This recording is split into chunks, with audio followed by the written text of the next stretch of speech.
All right, welcome to our Monday Stunthanger Hangout. And this is Monday, January 7th, 2019. And I hope everybody had a good weekend. So you can come in and tell us all about what you did, whether you were flying, building, or whatever. I actually made it out to the shop a little bit yesterday. Just sat around and thought about what I needed to do and tinkered a little bit with the Cardinal. So that's good. It's the first time I've been able to get out there since maybe October. I'm not sure, but that seems about right.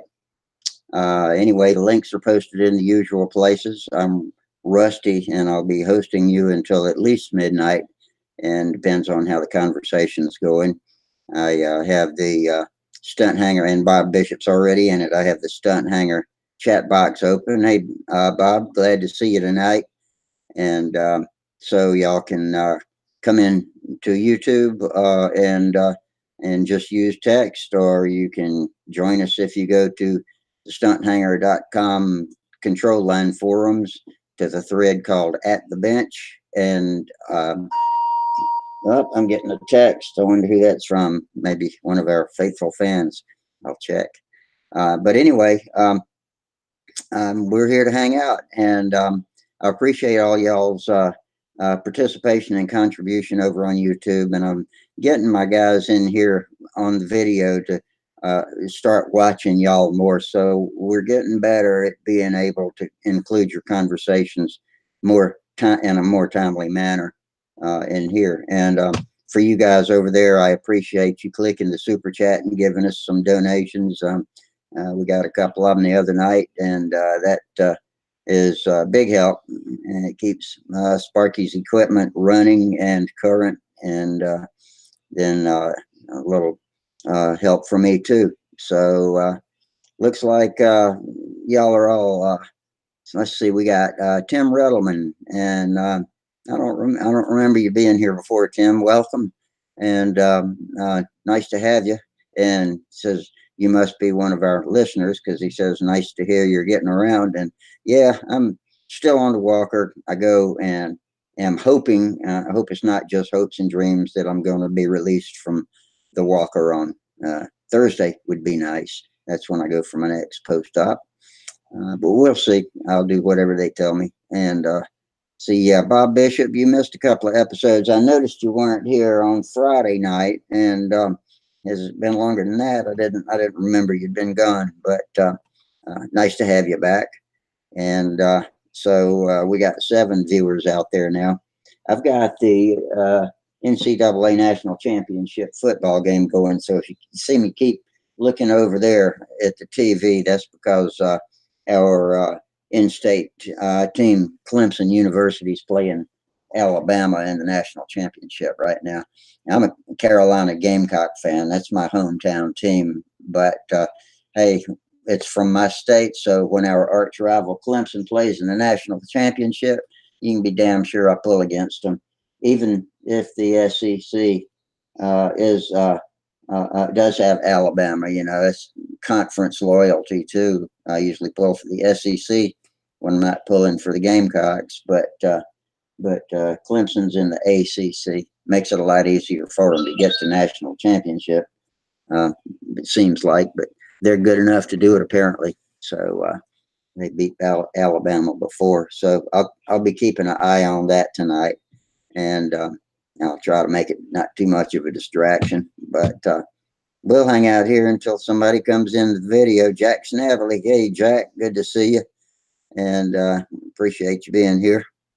And so we're getting a pretty good crowd of YouTubers. So if y'all want to tell me what you did over the weekend, or if you got anything to say during our conversations over here, feel free to type in suggestions, questions, or anything else you got. I wish y'all could post links so you could participate in show and tell. I wonder what that was. But anyway, so hopefully we'll have some good show and tell on here tonight. We had a great show about a week ago. It wasn't wasn't this Friday's show. I guess it was last Monday's, and we talked about hot rod cars, motorcycles, all kinds of stuff. Um, and then later on in the show, we got back to aeromodeling where we started, and somehow that show got chopped. It's only 40 minutes long now. Don't know what happened there, but we were having technical difficulties with Stunthangar at the time, and that's all resolved now. So everything went smooth on Friday night, and hopefully we'll have a good, lively show in here tonight.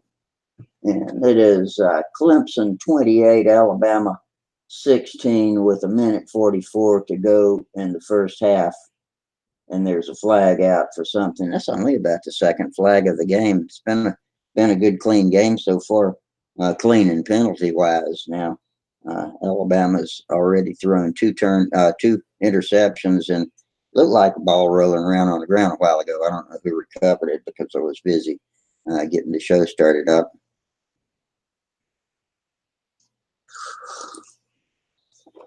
But it looks like Clemson Tigers brought their game. And see, this is the second show I've done with my camera in its new position. Still tinkering with that, but oops, wrong way. I like it a little bit better because before it looked like I was looking down, and now it looks like I'm looking away from you.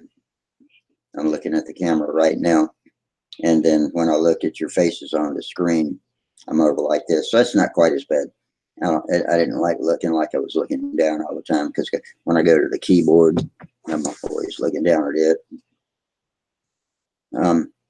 Although y'all pretty much sit back and talk, a lot of times I'm in here hammering on the keyboard, either answering somebody in YouTube or, looking around for something else, and trying to work the controls for the show so that people come in and out smoothly.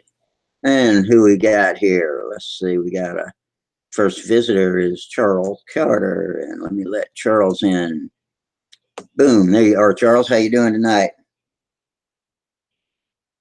Now your mic's still turned off. Turn your mic on when you. There you go. Hey, Charles. Hey, how's it going, Rusty? Pretty good. I was just sitting here talking to the tubers while I was waiting for somebody to come visit me. All right, well, I am. Thank you. But yeah, we got a pretty good crowd building over there. We got 6 or 7 of them, and Yeah, oh, you got them where you can see them too. No, I just got the pop chat. Oh, so somebody, I can help you with that today. somebody texted me a minute ago. Let's see who that was. Okay, that was my buddy. No, maybe not. Oh, it was Minnesota Mike. He says ice fishing isn't food in Minnesota. Good Lord. It's yeah, he just showed a picture too. It looks more like work. I guess that's what he means. Let me see. I tried showing you the picture on the telephone the other night, and it didn't work out. But this truck is up to the wrong side of the fender wells, pulling a camper trailer across the ice, and it's got a chain tied to the front of it, so it looks like another vehicle is probably involved, and it doesn't look like a happy situation. Oh, there we go. Oh, that's easier. Yeah, he's woo boy. let me click on my oh man. yeah, let me click on my face so the YouTubers can see me. Yeah, that's a situation I would not. And look at the sun. It ain't gonna be long before it's pitch black dark out there. Oh man. I hope that's not Minnesota Mike. I hope not either, man. Oh God, that's really unfortunate for that individual, whoever that is. Oh, well, you wouldn't catch me driving out onto the ice like that. I don't know how to look at a frozen lake. Let me let Steve Hines in. I don't know how to look at a frozen lake and tell you whether or not it looks safe to drive a vehicle onto, but I'm pretty sure that if I was driving up to one for the first time, I'd get out, I'd make the driver stop and let me out before he proceeded to test it. Yeah. Yeah, I just let him drive out there, and then you walk behind. yeah. If you go out there and bore me a hole and pitch me a tent and build me a fire, I'll go out there with a fishing rod and see if I can catch a and see if I can catch a fish. But when I get cold, I'm going home. I'm going to the beach. That's what I'm going to do. Mm-hmm. Just I was in Cabela's Saturday, and they had these little ice fishing, I don't know, tents or whatever. They all fold up and go into a little thing. They're $800. Wow. You know, I don't like ice that much. no way, no, not me either. I'll just Bob keep Bishop making. says you wouldn't catch his ass out on any ice. I'll just keep getting it out of my refrigerator. I don't want to fish for ice. Yeah. I've got a appointment to go eat seafood tomorrow night. My buddy Ron Cribbs, who is a member of coxengineforums.com, and I don't know if he's ever joined Stunthangar. And he is a member of Stunthangar, but I don't think he posts over there much. But he's in he's retired Air Force now, and he installs, maintains, calibrates the electronic systems that are laid out in line with jets coming in on the runway, fighter jets coming in on the runway. And I forget what it's called, but it's a navigation system. And so we've got Shaw Air Force Base and McIntyre Air National Guard Base near Columbia. So he makes one or two trips here every couple of years and always comes by, and we try to find something fun to do, either go flying or we've been out to eat seafood before, and I see I've got my face locked into the screen. Let me undo that. Steve, Here come. Okay, let me let Steve back in. yeah. I don't either. Hang on, I'm still trying to let you in. And there we go. Okay, but now I lost my train of thought. I don't even remember what I was talking about. Well, normally you guys get together and have some fun. Maybe go fly. Yeah, yeah. So yeah, he's going to come over tomorrow afternoon, and we'll probably go out to the shop and mess around a little bit. Holly actually supervised my walk out to the shop yesterday, and I stayed in there for probably an hour and a half and tinkered around a little bit, just looked to see where everything is, because everything when I stopped doing things in the shop, I was packing, if you remember, for Huntersville the next day. And that was 2 years ago. No, well, we went, yeah, as far as my flight gear goes, not 2 years ago. It was a full year ago, October. And so nothing is where it's supposed to be. It's all of my tool holders. I'd, pirated tools out of them and thrown them in with my flight gear. And so I got to go around and find everything and put it back where it belongs for working at the table. Right. I left in flight mode, and I'm coming back in total unorganized building mode. So, but before we went to just spectate at Huntersville this past October, remember I took that Super Satan up there, Tom Luciano's Super Satan, and we flew that. And so I was taking the engine bearers, the aluminum offset pads out from the engine on the Cardinal to throw them in the box with the stuff for the Super Satan. And so I decided to put that motor back on with the bearers for now, just so it lines up with the nose cone, because I want to make one of those little sanding rings and shape up that nose a little bit. But one of the screws won't bite.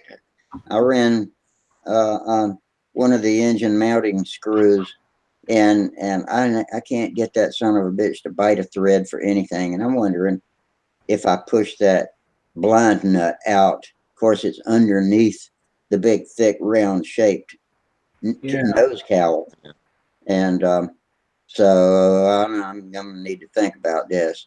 Worst case scenario, I guess I drill a piece of wire through so I know where to go with the big bit and bore a 3/4 inch hole where I can get to it, work on it, fix it, and then plug it with a dowel. I would just assume that not to have been the first screw I turned on the Cardinal in who knows how long.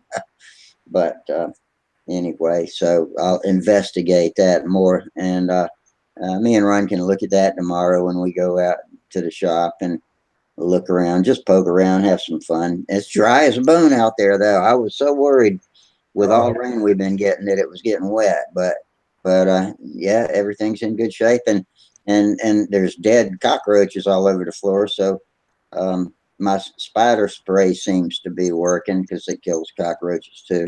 I got black widows like crazy out there, so I keep it sprayed down pretty good. But I use Taro brand. It doesn't have any smell to it, which I guess means you don't know how fast it's killing you when you're breathing the fumes. But it doesn't seem like it's killing you quite as fast. So I prefer the non-scented spider spray in the orange can that comes from Lowe's. Taro, Terro. It's good stuff, and kills black widows really quick. That's even better. Yeah. I guess I'm not as afraid of them as I should be. Some people just freak out about them, but I don't worry too much about them. I just try and I just look under everything I wrap my fingers around before I pick it up. Right. Good idea. So, Charles, you get out do any flying since I talked to you? Yeah, I did some flying today, and the guy that was watching me, he said that reverse wing over looks a lot better, and so I was using it, everywhere, and just forcing myself to do it, and yeah, I'm excited, and that vector, is flying. Right now, it's my best flying plane right now. I mean, it flies better than the Strega. Now it didn't before, but it does now.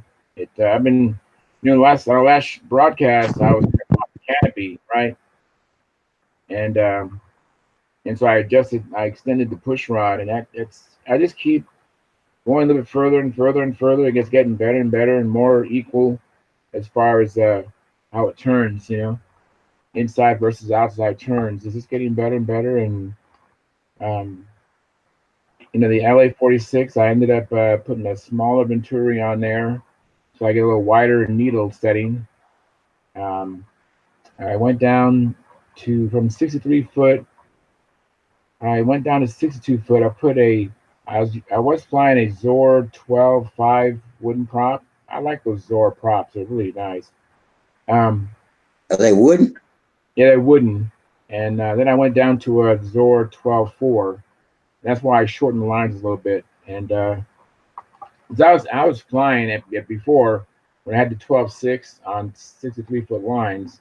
That's eyelet to eyelet, so it's actually longer than that. But eyelet to eyelet 63 with 12.6, my lap times were like 4.5 and 4.9. I mean, it was just flying, but it was comfortable for me. I could fly it. I mean, I was completely comfortable doing it. But it doesn't give you a lot of time, so I wanted to slow the plane down so I'd have more time.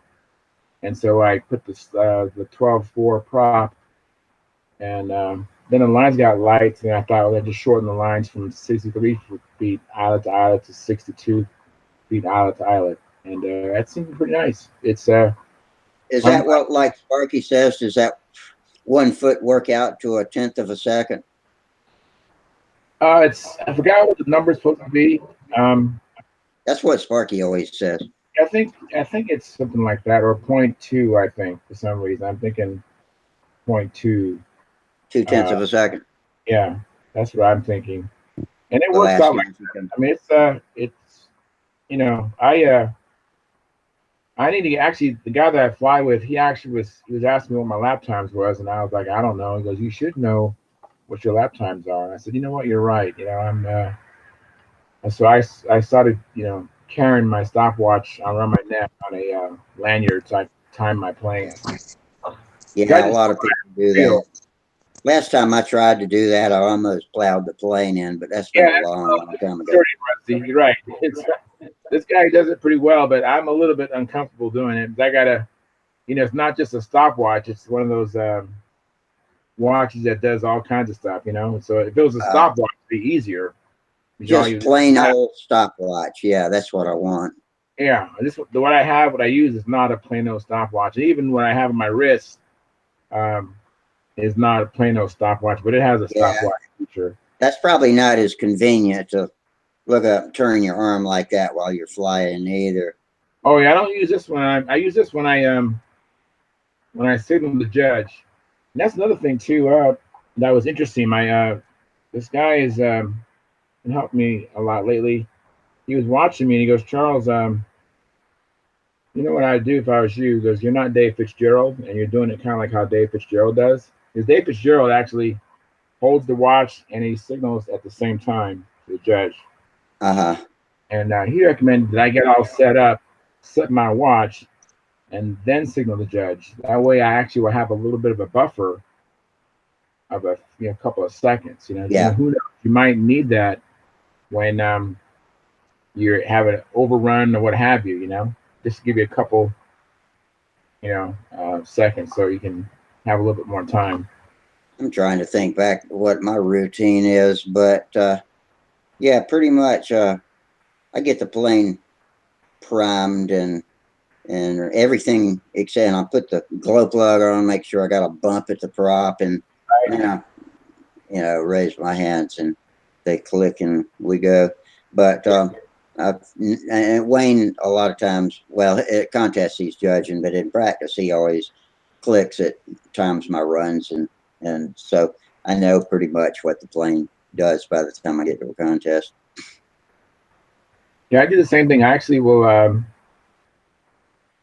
will turn I'll prime it for two. I do 2 flips with my LA-46 with my thumb over the Venturi. That's how many I do too. 2 full. And I do 5 flips with my hand, and then I try to get a bump.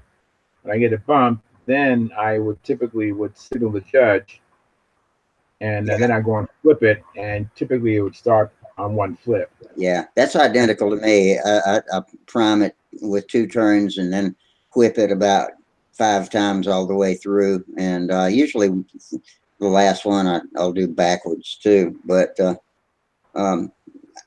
sometimes I'll try twice. If it doesn't start on the first 2 flips going forward, then I'll turn around and back whap it, and that'll usually get it going. Yeah. You can't do that with a prop, though. I can do it with an APC prop. Yeah, I always just prime it, flip it through. Samantha will signal. I hit it with a starter. Well, that'll work too. Yeah, I mean, whatever you do in practice, you want to do it at the official. Whatever. That way you don't have anything, rattling your cage. Well, what it is that a couple of times we've had an engine start hard. And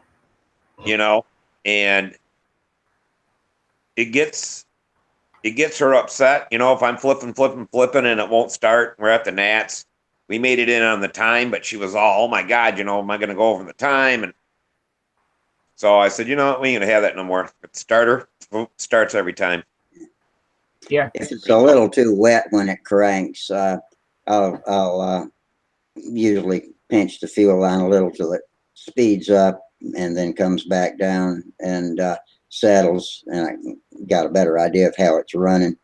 With the LA-46, with any luck at all, you shouldn't need to adjust the needle valve unless something about the weather's changed a lot. Yeah, it's true. That's been my experience. And I use the needle going through the Venturi. I don't use the remote needle because it's been documented that it's kind of a coarse needle setting on the remote. and using the standard FP needle valve, it's finer than the remote. I'm not gonna say it's as fine as Super Tiger, but it's finer than a remote needle that comes with it. Hey, Trey. Hey, Hello. So did it help your concentration? yeah, it did. I only did 3 short flights today. I meant to get some other things done, but the guy that was watching me, he said that was improved, you know, and I'm looking forward to just perfecting it, you know, just getting in the habit of doing it, and I'm excited. I actually am really, really excited about it, Steve. I can't wait to make that just a lifestyle when I get to the center of the circle. Just how I do it. Yeah. Once you got it, you probably won't have to do it. Remember to do it anymore because your brain's okay with it then. Yeah, exactly. Like any habit, you got to start, and it takes discipline at first, and after a while, you're just unconsciously competent at it, you know. And that's what I'm looking for. Like Bob Hunt, he had Samantha talk to herself out there. Yeah, say I what she's going to do to her. About that. He's flying, you know. And she's always like, people think I'm weird because I'm out there and see my mouth moving, you know, I'm talking, and then If you're winning, you can be weird if you want to. You know, she was like being afraid that people were hearing her. You know, if she was talking when we went to electric, they don't make any noise. Yeah. So then she had to talk to herself more softly. Yeah, it's I think all the good stunt pilots I've ever talked to, they all count the laps, they all count the maneuvers, they all do it. You know. And when I was first learning how to fly inverted, I would just go into an anthem of going down is up, down is up, down is up, down is up, down. That's what I do too. That was one of those things that came naturally to me. For some reason, the vision of the wheels pointed at the sky solved it automatically, and I didn't have any problem coordinate the up and down with which way the plane was flying. Yeah, well, don't you, Rusty? What'd you say, Steve? You fly side handle, don't you? Yeah, just like I'm holding my hand right now. So down. And actually, I use my elbow. I use my elbow more when I pull down, and I fly everything outside a lot better than I fly inside. Loops, squares, everything. Yeah, that was when I was training a friend of mine, Aaron. I was talking to you about him last week. As soon as he started to learn inside maneuvers, inside loops and stuff like that, I told him, like, that's it, we're going to invert it. So almost immediately after he learned how to take off, land, do a loop or something like that, I put him inverted. Yeah, good idea. Because a lot of people are just flying a normal flight for so long, and then they dare to go inverted, and they are scared shitless about going inverted and flying inverted maneuvers.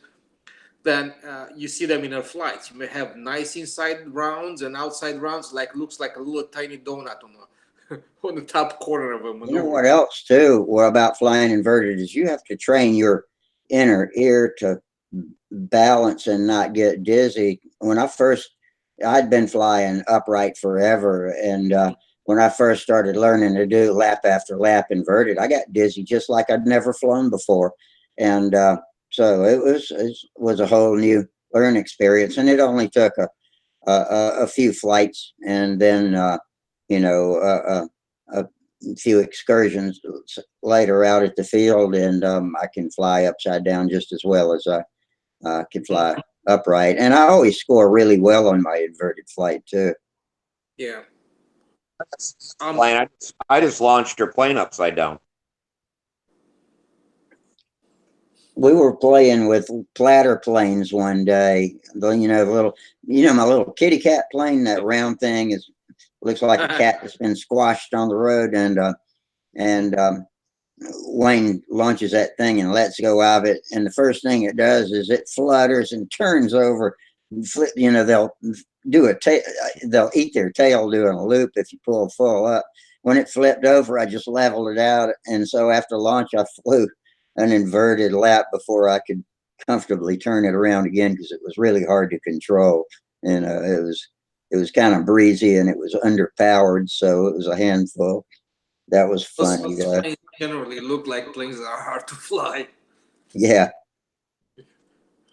Well, that's why I tell with kids, they're starting out in half A's or small deal. Launch them inverted. Have them fly one way, fly the other way. They ain't doing loops or anything, stuff like that. That was with Samantha. We launched her airplane, and it sagged. She went full up. The Black Widow came up, flipped upside down. She flew the tank out. She just when she landed it, she goes, "Man, it took me a second to figure out how to fly that thing backwards." So after that, sometimes I'd launch it regular, sometimes I'd launch it inverted. So at least, when we're flying in the backyard, she'd fly 1 or 2 flights inverted every time. That's pretty good. It means that she probably started early in the inverting her, Right. She could fly inverted before she could do a loop. Wow, that's cool. That's good to be able to go straight into beginner with the ability to fly inverted. Mm-hmm. Yeah. Yeah. But yeah, when they're learning, I mean, she'd torque it in sometime on launches, but we just start it up and do it again, until it got to be nothing for her to fly inverted. But it's like with me, the hardest part with me flying inverted is I forget to walk. I never have any of the problems you guys are talking about, like forgetting to walk or getting dizzy, going in the opposite direction. None of that. Do you walk around in a backward circle when you fly? Steve, try. Yeah, I think the most, I finally at the end there, I got like 7 laps inverted. And then I forgot to walk again. It started getting behind me, so I'll bring it back out. But I think I'm just focusing on that airplane so hard that only thing I'm doing is keeping the lines or the wings level, and my whole brain just says, "Well, we ain't doing nothing else." Mm-hmm. Yeah. Next thing you know, it's getting behind me. I was just thinking about the body position when we are flying, and for right-handed persons, the people that fly with the right hand, this should be very easy. Like we tend to, when we fly level laps, we fly the plane in front of us, right? Yeah. And I'm thinking we should fly to the side. I fly a little behind me. I stay a little ahead of the Fly plane. to the side, the level up. So when you start the maneuver, you just stop over there and just bring the plane around. Yeah, exactly. Yeah. Maneuver, right? And right. You go, you do the same thing. And even inverted, you probably fly to the side but opposite direction. So you fly, you can even hold your hand like this. So you fly like this, but to the left side, and then when the maneuver comes, you just stop and just come in front of you and just do your maneuver, right? Yeah. And you come back in normal flight and just fly to the side. So it's very easy to position yourself, picture the maneuver, and just let the plane coming into it and just put it over there. Especially with my that. balance isn't as good as it was when I was younger, and it's a big help to be a little bit ahead of the plane. So when you get fully planted before you fly into your window of your maneuver. Yeah, and as a right-handed person, it's so easy because it's right to your side. Yeah, all you have to just look over your shoulder as you fly, and as you stop for the maneuver, just take your gaze from over there, look where you want to go. The plane comes in, and just do it. It's just simple. Yeah. For me, it's much harder because I'm a lefty. And flying in that direction, I cannot do. Yeah, so is Wayne, my main flying buddy. He's a lefty too, and it's different. Yes, and for me, the most difficult thing, I would like to try this, but I would like to try to set myself up with the feet in a direction where the wing over is, right? Not look at the Yeah, plane, right. go over, turn around, and pull out, kind of thing. So do the same stance with your feet in a direction in which you do the wing over. So I don't move my body, because every time you look here, you turn around and do the maneuver on your side. This turnaround motion, almost always you look on the plane on the top, it does this. It just changes directions. And you don't even realize it because you change your body position. But if you send your body in one position and you fly it, come and fly it again without turning around. It's more the hand deal. As a lefty, that's tough. I have to practice on the ground before I do anything, just to get. The wobble is caused by your hand. You think about it, you bring it up and you bring it across. If you flip that out, you'd come out of it like this and then hit it down. Well, they don't. As you come across the top, you turn your wrist. And that turning of the wrist is what causes that whoop-de-doo. Yeah, because you go from here to there, and sometimes right. a little bit of input as you come, as your hand goes. It's not actually really turning your body as much as it is that wrist movement. If you watch your wrist moves because you turn your body. You watch Igor, he turns his hand ahead of time. He turns it upside down. When he comes into that wing over, turns it in upside down, brings it across. The wrist never turns. So he doesn't get that whip with the wrist. Okay. But I never watch him very closely because I don't have any videos of him or it's on YouTube. He did one and he talks about, getting ready for the stuff like that. And if you watch him, he flies normally like that, but when he comes into his wing over, he flips that hand. So when he hits down there, it just comes up and over, and the wrist never moves. Oh, okay. But the one person that I think is poetry in motion on wing over, it's Fitzgerald. I mean, he's got some footwork over there, and it's beautiful. He stays and waits for the plane to come around. As he comes around, and he just whips it straight up. No body movement, nothing. It just goes over top. That goes inverted. Nobody. His body never turns, right, until he pulls up on the second time around. Yeah, Samantha flies that way too, and so does Igor. Yep. Igor doesn't have the wrist turn, and with Samantha wanting to turn her wrist, you have to do it in the right place not to get that whip. Yeah. You got to be real easy with it when you come around. But yeah, they all plant their feet and set straight. I mean, you watch 99% of them. Yeah, for me as a lefty, that's very hard to do because I have almost to fly behind me to do that. Yeah. Yeah, almost to behind me to do that in level flight, to plant and wait for the plane to come, because my left hand is over my shoulders like this. Oh yeah, yep. See? So for me to wait for him, I have to be like this, almost even my body twisted. Yeah. So as he comes around, plant, wait for him to come here and do the maneuver, kind of thing. Yeah, I didn't understand. There used to be the old time left-handed guys would fly the opposite direction.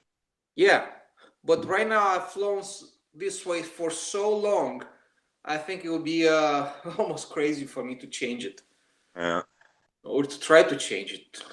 You're right, though. It does seem more difficult the more I think about it like that.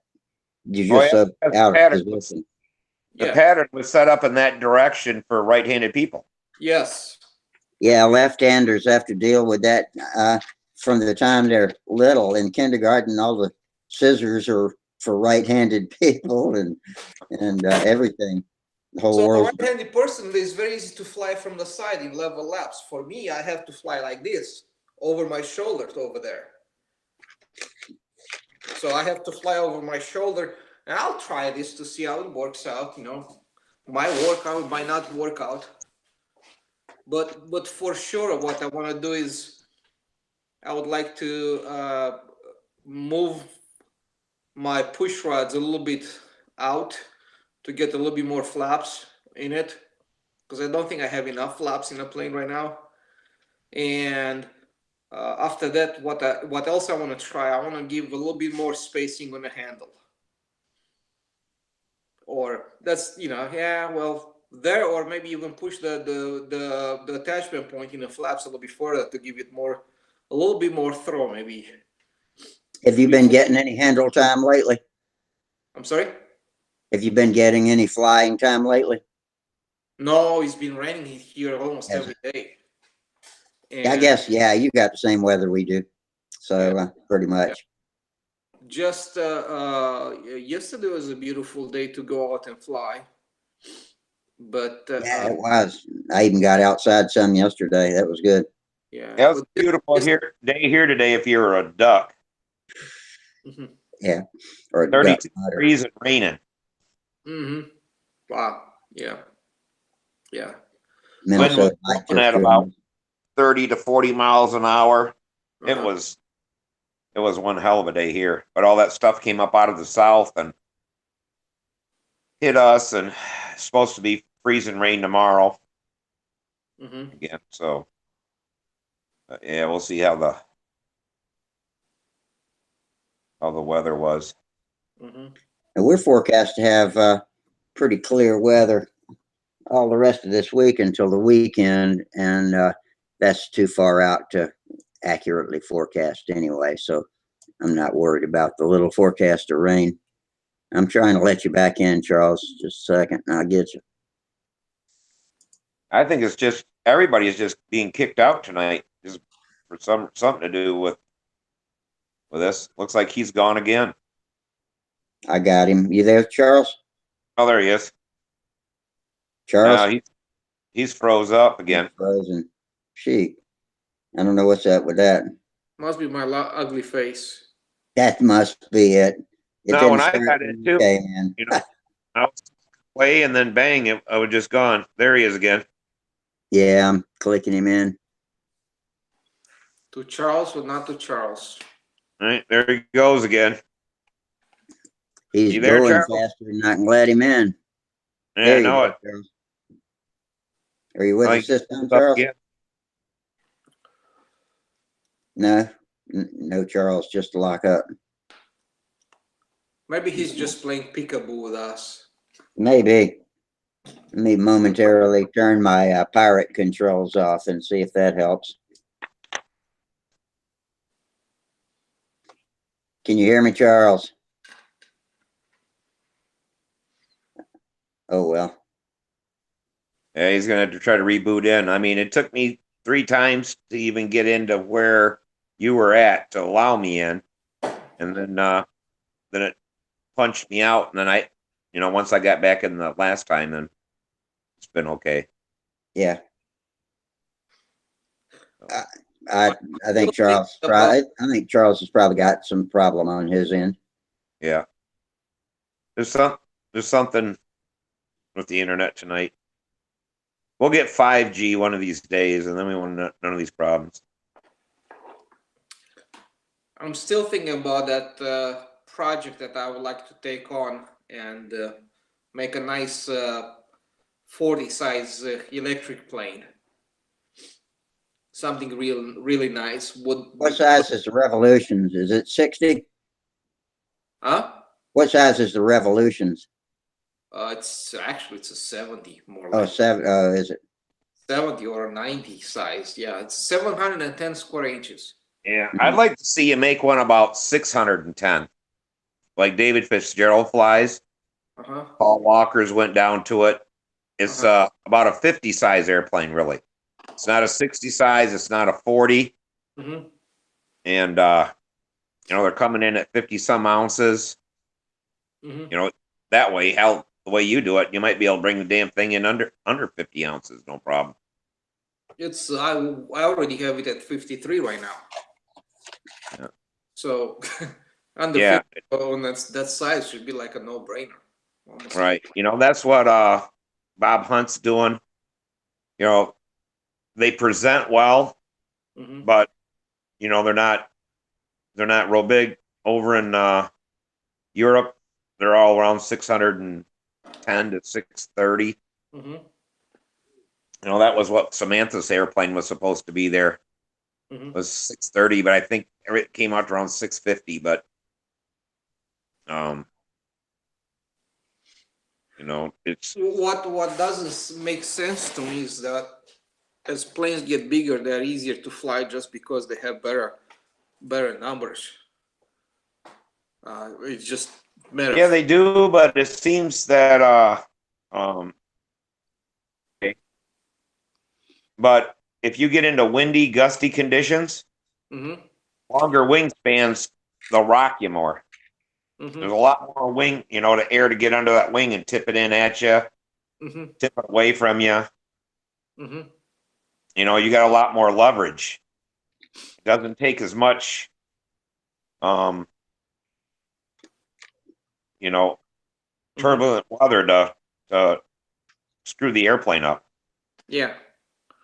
Well, I can see that happening, but why wouldn't the same thing happen to?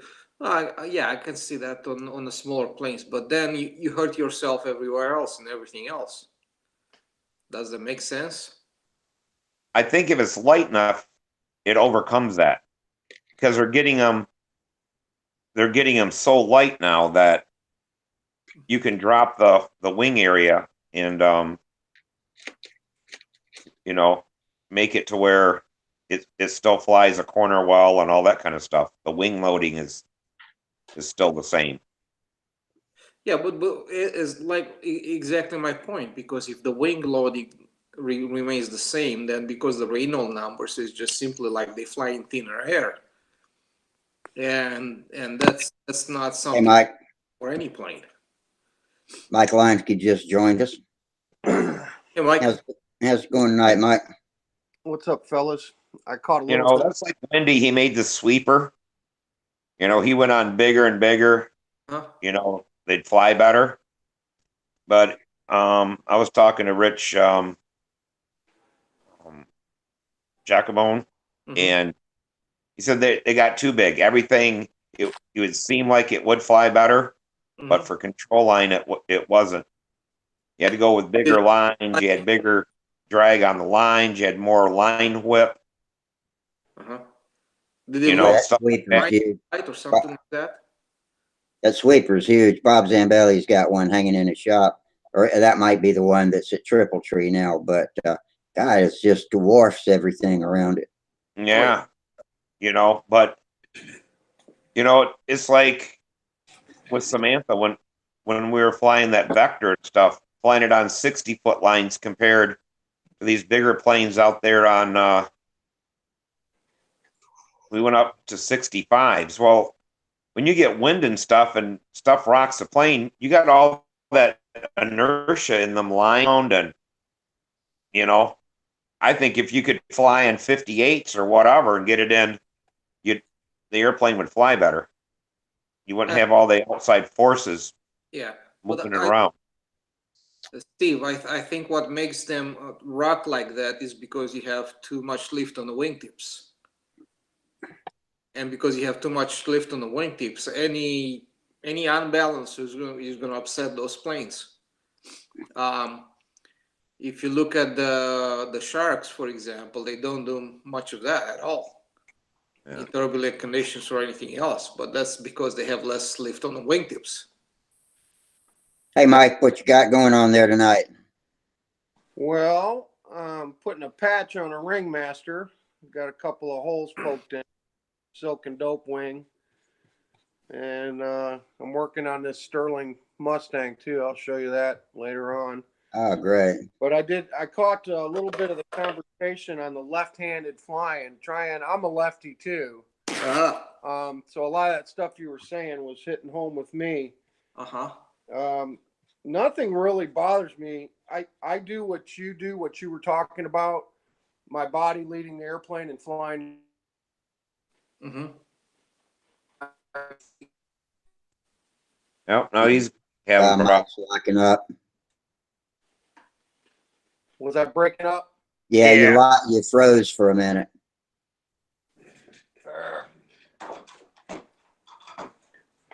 Let me Charles check my Carter's Wi-Fi. been having that problem too tonight. In Yeah, fact, Charles did. I don't know if it's the Wi-Fi, if it's Google Hangouts or. No, I'm right on my extended network in my garage, so I should be coming in loud and clear. Not on my end, I don't think. Anyway, can you hear me now? yeah, Okay. So I was saying, I do the thing. You were saying, right? People can leave the airplane and fly the airplane. I do the same thing, and you know, I can't hear him. Can you guys hear him? No, I cannot either. yeah, we didn't have any video either. really, damn it. Yeah, it was completely black while you were talking. Back in here. I'm gonna get out of here. Okay.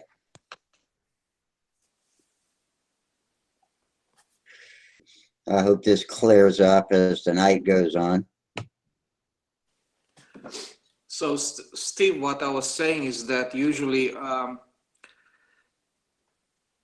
typical control line design, even though it has a little bit of a taper on a wing, Yeah. you see wingtips that have a much thicker section than on a root, and you have over 20% on the tip and 18% on the root, which if you put it on a graph, how much lift you have on a different section, you have a lot of lift around the wingtips.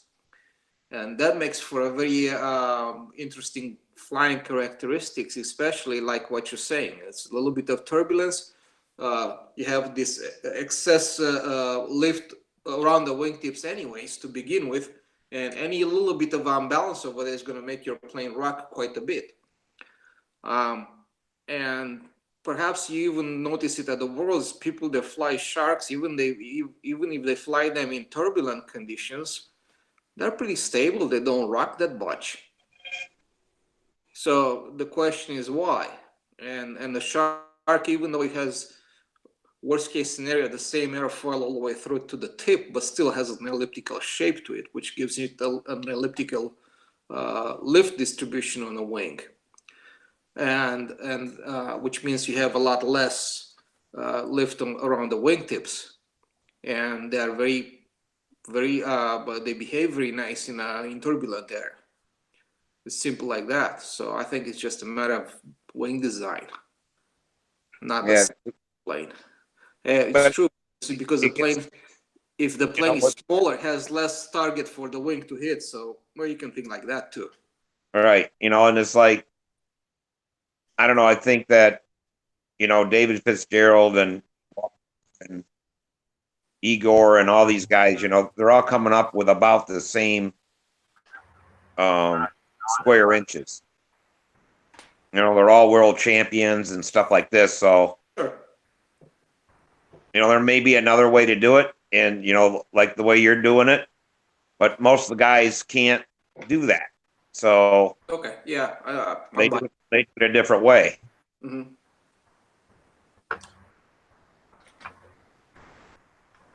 Because to build I'm your back. wing, I do have a most completely would be different tough. flight in my plane too. Yeah, that's right. I got you, Charles. Looks like Mike's back too. He's not talking, but we got good video on him. I'm here. Yeah, we got good video on you. Okay. All right. So You getting crappy weather too, Mike? what's that?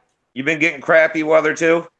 It was 64 today and sunny, and if I didn't have so much shit to do after the long Christmas vacation, I would have been out flying today. But today was the first day the kids were back in school, so we had all that crap. I volunteer on Mondays, so I got to go into school for 2 hours, and then just getting back in the swing after the 2 weeks off they had from school. Hey, look. Here, I look should have who's been here. out flying today. Have you flown that PA? No, that's what I should have been doing. Oh, okay. Hey, look who's here. He's alive. Hey, Gerald. So glad to see you. Hey, look what Thank the you camera for did. sending us an email to let us know everything was okay. And you were just busy with family and everything. Yeah, I've got a bit of a respite right now. The boys are on school holiday. My wife's back at work, everything else, and my wife's father's business is sort of carrying on okay at this point. So we've got a little bit of time I can come on live. Good deal. Yeah, we thought maybe the country of New Zealand kept you from getting online. You did something or whatever. No, a bit more drastic than that, but it was my wife really wanted us to prepare this her father's house ready for sale, and that meant removing 45 years of accumulated crap and painting up the house and getting it all tidied up and clearing everything out. Over 100 rubbish bags full of rubbish removed from the place, and preparing it for an auction on the 16th of January. So it meant all my building plans went on hold, and I was still able to go to Lynette's. That was the big bonus. I posted some pictures on Flying New Zealand, on Control Line Flying, I think, on that website and on our own club website. And we went along for a couple of days to our nationals. How did you do? Not too badly. I came third in Classic. I was 1 point away from being second. Nice. That's good. And I was quite happy with how it went. In scale, I came second as well. And in that, I came second, and Otto came fourth, and Max came third. But Otto did a lot better with his stunt flying this time round. He seems to have mastered his inverted, and he's got most of his manoeuvres. He's just got to work on his vertical 8 and his overhead 8. So he was flying quite well. Excellent. And, yeah, Max is a little bit more nervous flying. He had a rough start with his model. His engine kept overheating, and he kept getting a bum run each time. So we've just got to go back and see what we can do to improve his engine run. Yeah, that takes, on a big contest like that, problems, it just takes you right out of the contest. Yeah. Hey, Al. Hey, Al. Electric engine. Your microphone needs to be turned on. So, Trent, do you think that being a lefty is a disadvantage? I'm not saying it's a disadvantage, but it's just harder to do things. You know? Well, I tell you where it's a big advantage for me is flying combat. I love being the lefty because the righty guy hate it, man. Come and get me if you can. Hey, Al, you need to tell these guys about how to change over a oh shit, I forgot the name of it now, what we talked about. The Is that me? Is that Steve breaking up, or is that my reception? that's probably me. Okay. Yeah, you look okay You're over fine, there. Al. You're McCoy. How to do that McCoy Lightning? Oh, the McCoy Lightning Bolt.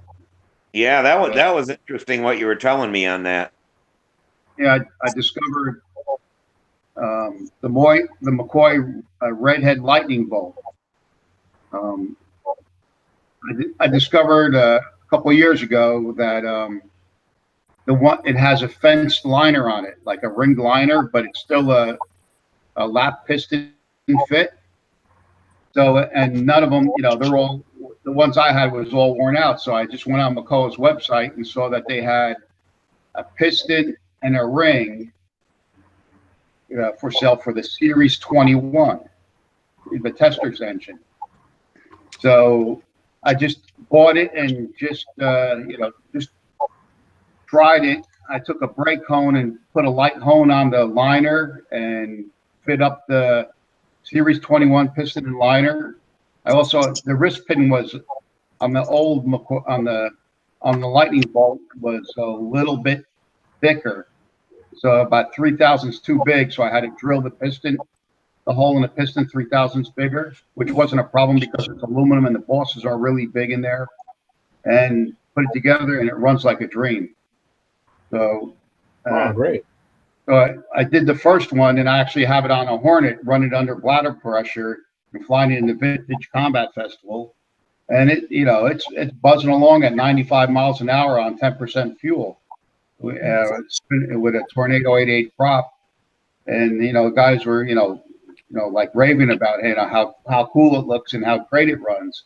And if I had that back in the 50s, I would have beat everybody, But so I came across another lightning bolt. This one's on a Ringmaster, and the same thing. I flew at Ringmaster Day. When it's cold, you can start it up once. Then after that, you might as well put it in your trunk because you're not going to get it going again unless you have a starter or something. So I said, let me try it again. So I got another piston and ring from Makoa and put it in there, lapped it, and the engine is like, you wouldn't believe how nice that engine is. It runs smooth as could be because the piston's a lot lighter than it's aluminum piston. It's a lot lighter than the stock one, and it just runs great. So I'm trying to get the Ringmaster to have tank issues. I'm trying to figure out the tank on the profile, but I tried a metal tank. Now I'm going to try one of those plastic tanks. Those Sullivan and Dubro Colunks run really well. That's the most dependable tank I've ever tried. Yeah, they're a pain in the ass to put together, but once you get one put together right, then they work great. I was just getting way too many air bubbles. I just put the tank on it real fast New Year's Day, the day before New Year's Eve, just to fly it New Year's Day, and that was the first time I got it running. But it really runs great. If anybody has any of them old motors, and they want to put it a vintage combat, or I got one on a Magician, but it's too bad that it's not the Lightning, so it won't work. But it balances real well and stuff like that on that model. I mean, it came out real nice, and I figured I'm gonna try to find some kind of old Lightning that's wore out and redo it. Well, if you find a Lightning, most of them are worn out, and you can usually pick them pretty cheap. Yeah, that's lightning bolts they got the blue heads on them. The blue head ones are the same thing, except they have an RC carb on them. You just have to make something. Yeah, when I get to some of these swap meets coming up this year, they'll be starting up here in a couple weeks. I'm gonna start looking for some the Lightning Bolt 35s. Yeah, now there won't be there's always a shitload of them at these swap meets, but now there won't be anyone. Now that I want one. Yeah. What was wrong with the Series 21? Is it just too heavy, or are there other faults with the Series 21? Yeah, they're just real heavy. Yeah, the Series 21 is heavy. See, there was the more testers bought out McCoy, and then they that's when the Lightning Bolt came out, and so they upgraded, I guess, the old cases. That they even have like a real nice bronze bushing in them, and they put that fenced liner in, and it works, and it's the same bore and the same stroke, but it really runs good. I mean, I have one running on a bladder, and it runs on a baby pacifier, and it runs fantastic. I'm thinking about putting a pacifier on the Ringmaster. I can't get a tank running right. It's runs really good. So that's what I was kicking out around. It was too windy New Year's Day it was too windy New Year's Day and this past Sunday to fly a stunt plane. So we're kicking around doing that stuff. A Ringmaster cuts through the wind better, and then the vector would be blown across the circle.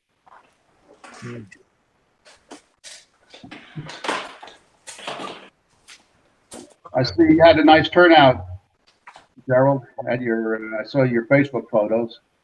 Oh yes, yeah, we had a good turnout, a good field in both the F2B stunt and the classic stunt, and they're sportsman stunts, so they run 3 classes, and it was a pretty good for New Zealand's population. We had quite a good contest, even though it was windy. It was blowing, it'd be like 20 knots the whole time, except on the day we flew sail, it was nice and calm at least.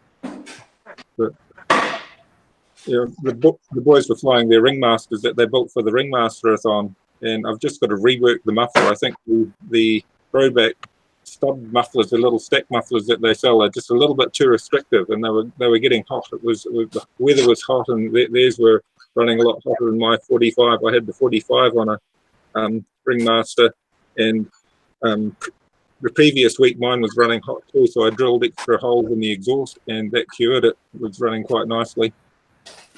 But you had some big ships there. I saw in the photo. Some really nice. Yeah, there are a lot of people flying the GBs here, and we've got some quite good competitive pilots above my skill level, like Kevin Barnes and Lauren Nell, and they were flew at the world champs, and it's quite good to gain a bit of knowledge off them and some expertise from them. Most of the guys flying at the top of the field are all flying electric now. So, got a lot to get up to their level anyway.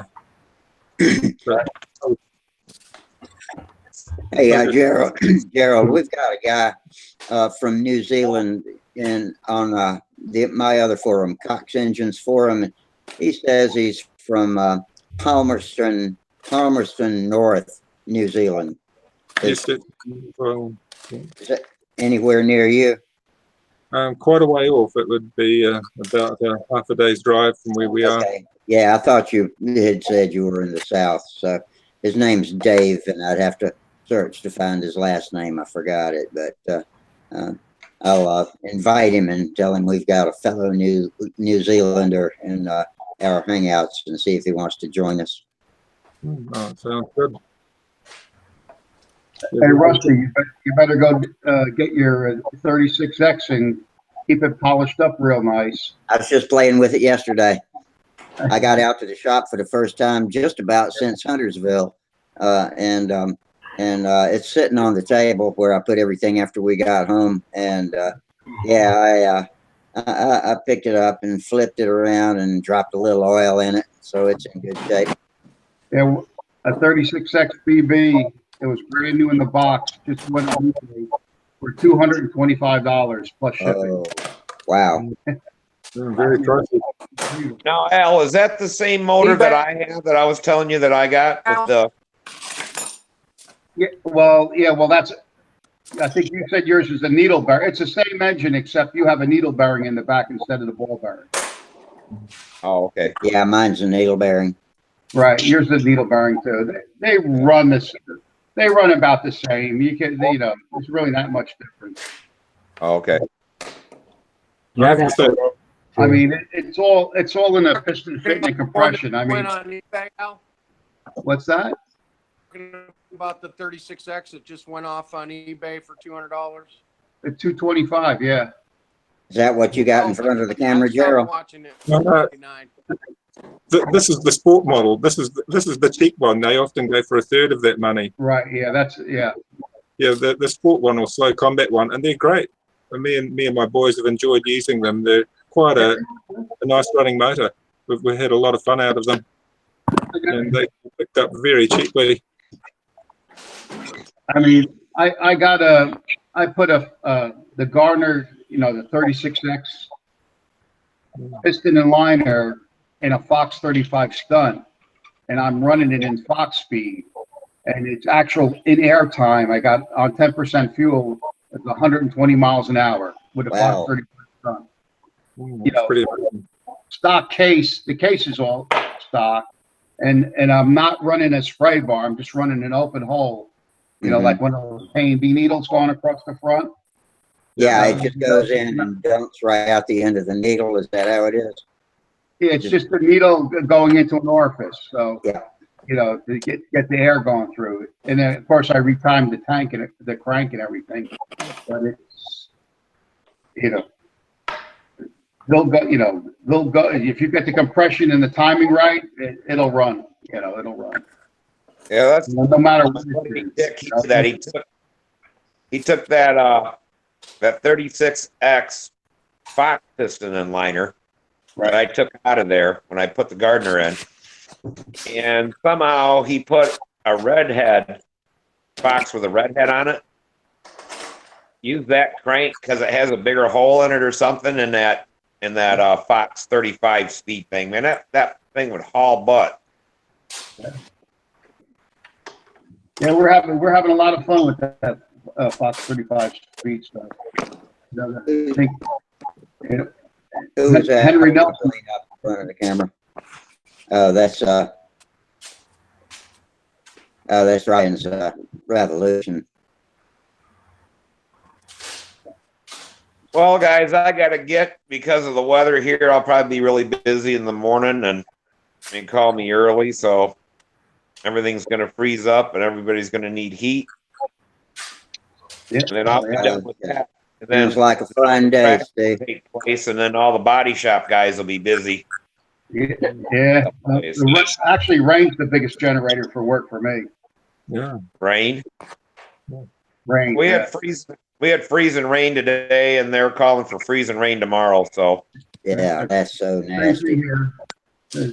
It started at 10 o'clock here, and it's supposed to till 7, 10 to 7, to 7 in the morning. So just in time for rush hour. yeah. But Yeah. I'll try to see you guys Friday. Okay, man. Have a good night. Watch out for Good seeing falling everybody. pine trees. Steve. Yep. Watch out for falling pine trees. All right, Steve is out of here. Mike Leinke keeps popping in and out with his video. I saw Jeremy posting his combat plane. He's flying it. He's having a lot of fun with that on Facebook. I haven't been on Facebook in forever. I keep saying I need to go on and look at all this cool stuff you tell me about, but I never get around to doing any Facebooking. You know, I was on Facebook and I was checking out the Control Line Enthusiasts, and I was looking for the really cool stuff. I couldn't find anything that was all that cool. Were you on? It's like reading a paper that's 150 feet long. You know, I mean, you just gotta scrolling and scrolling, and it moves. It's gone after as soon as it's there. You know, so there's a lot of activity now. Yeah. It all moves very quickly, like you say, and you can easily miss a post and realize when you see it. Let me see. Did you try to say something, Mike? Yeah, I asked Charles if he was on Control Line Enthusiasts or Control Line Flying. I think I was on Control Line Enthusiasts.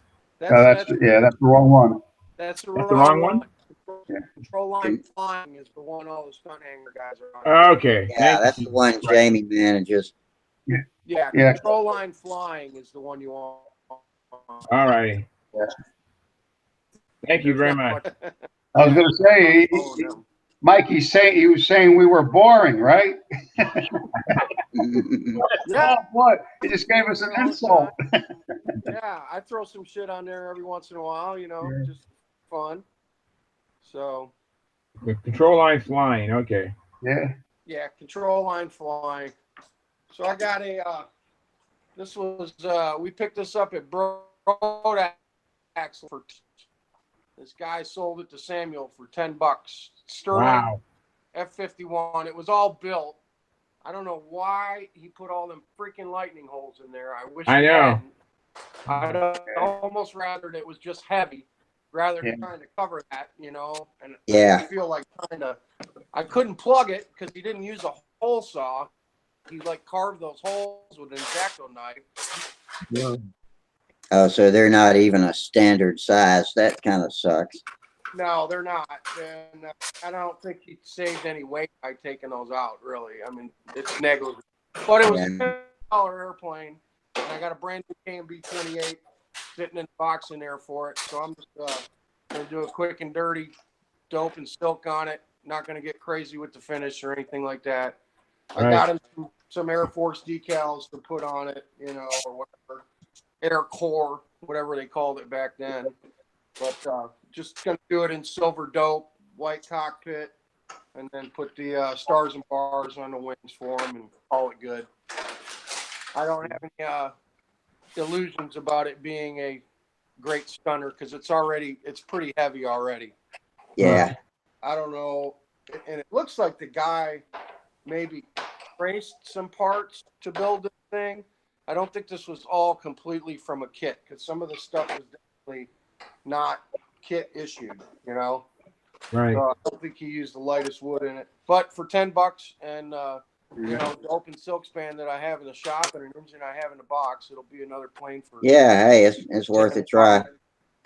I'm trying to, you know, I did the electric thing here a couple weeks ago, and then I started on this one. I'm going to try to get this one finished up in the next 2 or 3 days, and then get another one down and just start cranking some out here, doing some repairs. We got quite a few to repair, but there I would like to build 2 or 3 easy kits. Anyway, Sam's got a Brodak Galaxy we picked up while we were at Brodak's last year. He wants to use that classic plane because he can fly classic with the Galaxy. Mm. That should be a pretty quick, easy build. Steve was on. Look at me. I won't shut up now. I got a good connection, so I'm going to get in here while I can.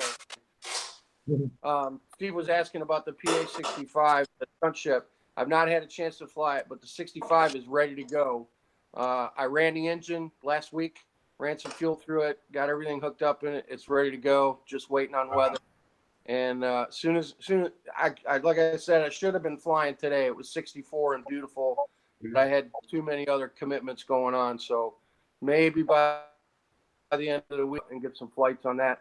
And when I do go out to the field to fly that, I'm going to take the 61 with me so I can run, you know, half a gallon of fuel through that, 3/4 of a gallon of fuel, and be ready to fly that as well. Oh, that'll be cool. Sounds good. Yeah. Yeah, I'm jonesing to fly it now. That especially since I ran it, I had my neighbor come over. He's an RC guy. He flies RC planes, so he came over and helped me. You know, we started it upside down. He held the airplane for me, and we got it flipped back over and all that.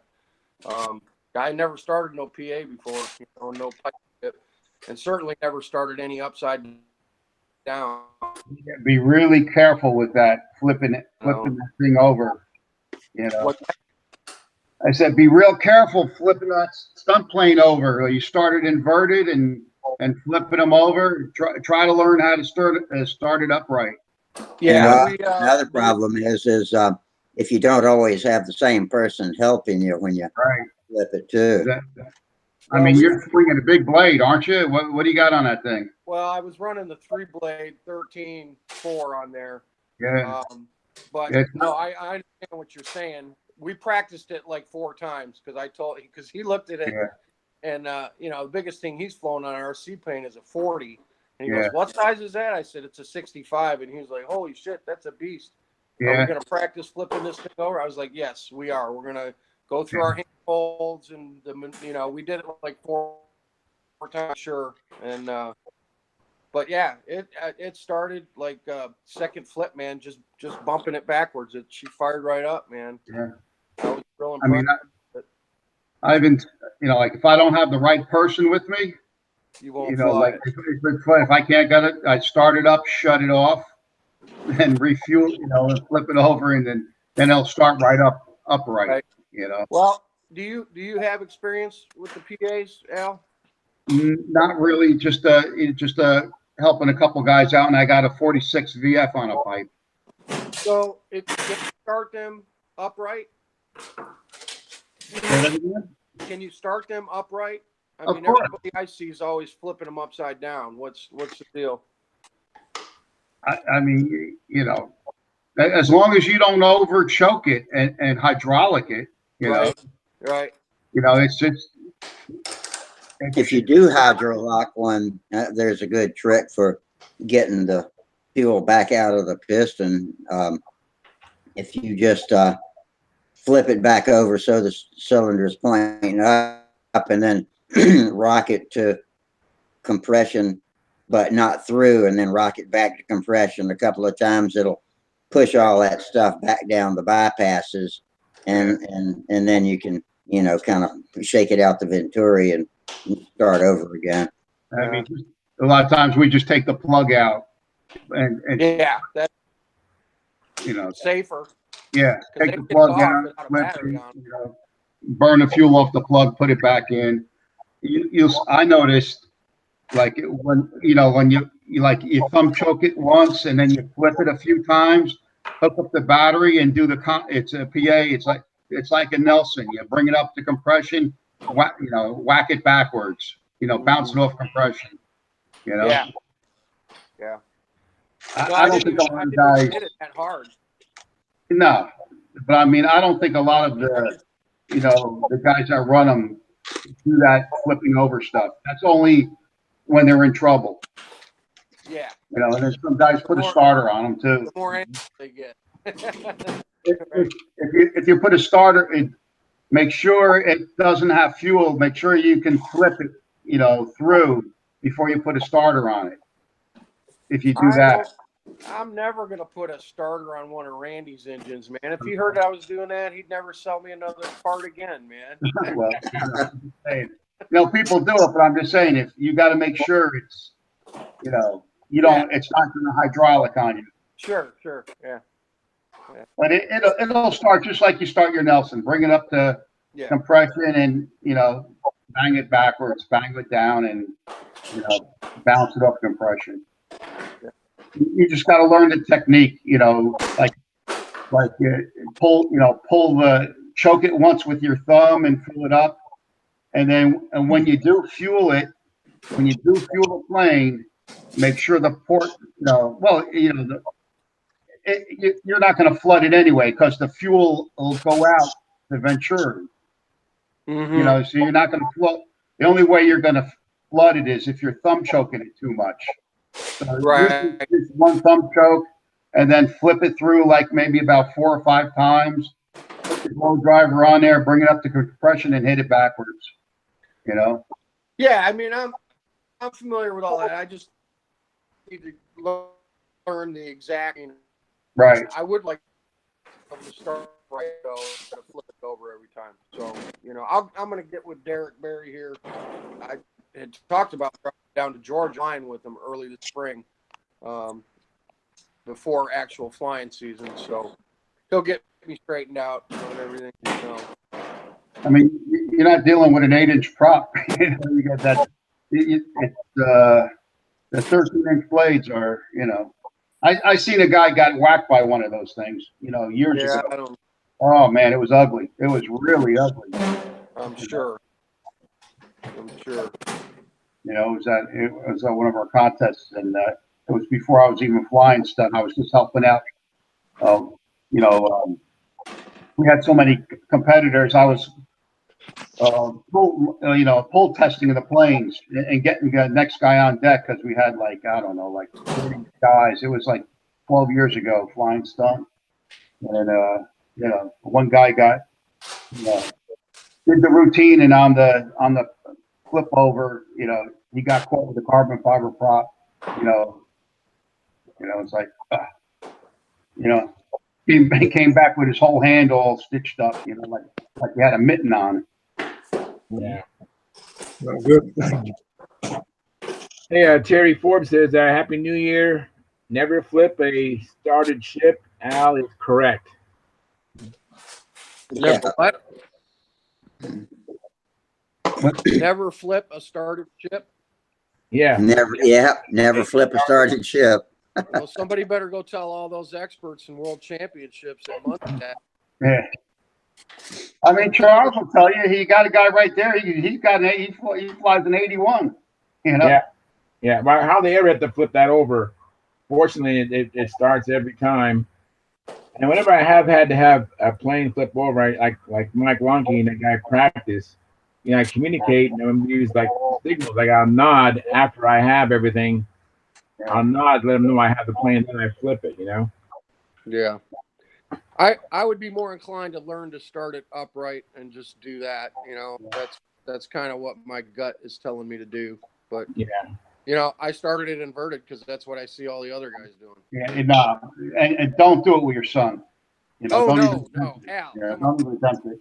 Yeah, no way. Al, he's not even launching combat planes for me yet, man. Okay. Well, no, I would never put Sam loose on anything like that, man. The only thing he does right now is launch like 35 and 40 size stunt planes. He holds on to the fuel and launches. That's it. Yeah. He hasn't even started an 049 yet, man. Last summer, I busted an 049 out with a spring starter and a safety prop And I was like, here, man, let's go. You know, you got to whack your fingers a couple times with this thing. It won't kill you. But he wasn't interested in learning yet. Yeah, So right. maybe next year. But that's how I'll start him on a snap starter with a safety prop, and Yeah, just those little yellow safety tips put it are on great. a bench, give him a glove, give him a glow clip, and just let him have at it a few times. You know, Yeah, don't Right. put he won't don't go put anywhere those near it. don't put those safety tip things on like a Norvell 061 or Oh no. combat. It'll throw the blades. Yeah. No, Yeah. I've got glass props for my Norvilles actually. Okay, well, I'm just saying because I bought we used the 5.3s that got that little reinforcement on them. Yeah. We cut those down to like 4.25, Mm-hmm. and they work just as good as the glass props. It's Okay. amazing how good they work. But Yeah, we spent one evening on here talking about those and making sure we identified the ones to and not to use, because I think that was you showing us a little right, that was me, raised cross on the each side of the blade. right. I did a couple of Norvells for our club members, and souped them up a little bit, and I used the safety tip prop, cut it down and put it in there, started it right up, and as soon as I got that thing right up to top RPM, whew, the blades took off. So Oh my God! they were brand Did new. it quit, or did you have a shaft room? Yeah, well, I was holding the block. I was right there with I was working the blotter. So it was I shut it down. So, but yeah, no, I was amazed how fast it threw the blades, and that was just a Norvell. It wasn't a Cyclone or or my Pico. You know what I do? I have I use a fanny pack, and in my fanny pack I have it's a plug for like the cars. I guess when they want to stop the motor, they plug the muffler. So I have that plug with me anytime or every time I'm out there at the field. So if I have a runaway, I can plug the muffler and shut the motor off. It's kind of a safety thing to me that I have on my personal. Which engine is that, Charles? Well, any engine that I start, if it has a muffler, I have I wish I could go in my car and get it, but I don't feel like getting off my butt. But it's a plug, and I will plug the muffler hole, the exit hole, to shut the motor off. In I an bet if emergency. you got muffler pressure to your fuel tank, you'll give the engine a good choking blast of gas too. Yeah, I mean, he runs pressure. So the way I shut engines off, because I always use Uniflow, just put your finger over the Uniflow vent and it'll die. If you have a tank that doesn't leak, you put your finger over the vent, the engine will shut off. Okay. Yeah, if it doesn't shut off, your tank needs investigating.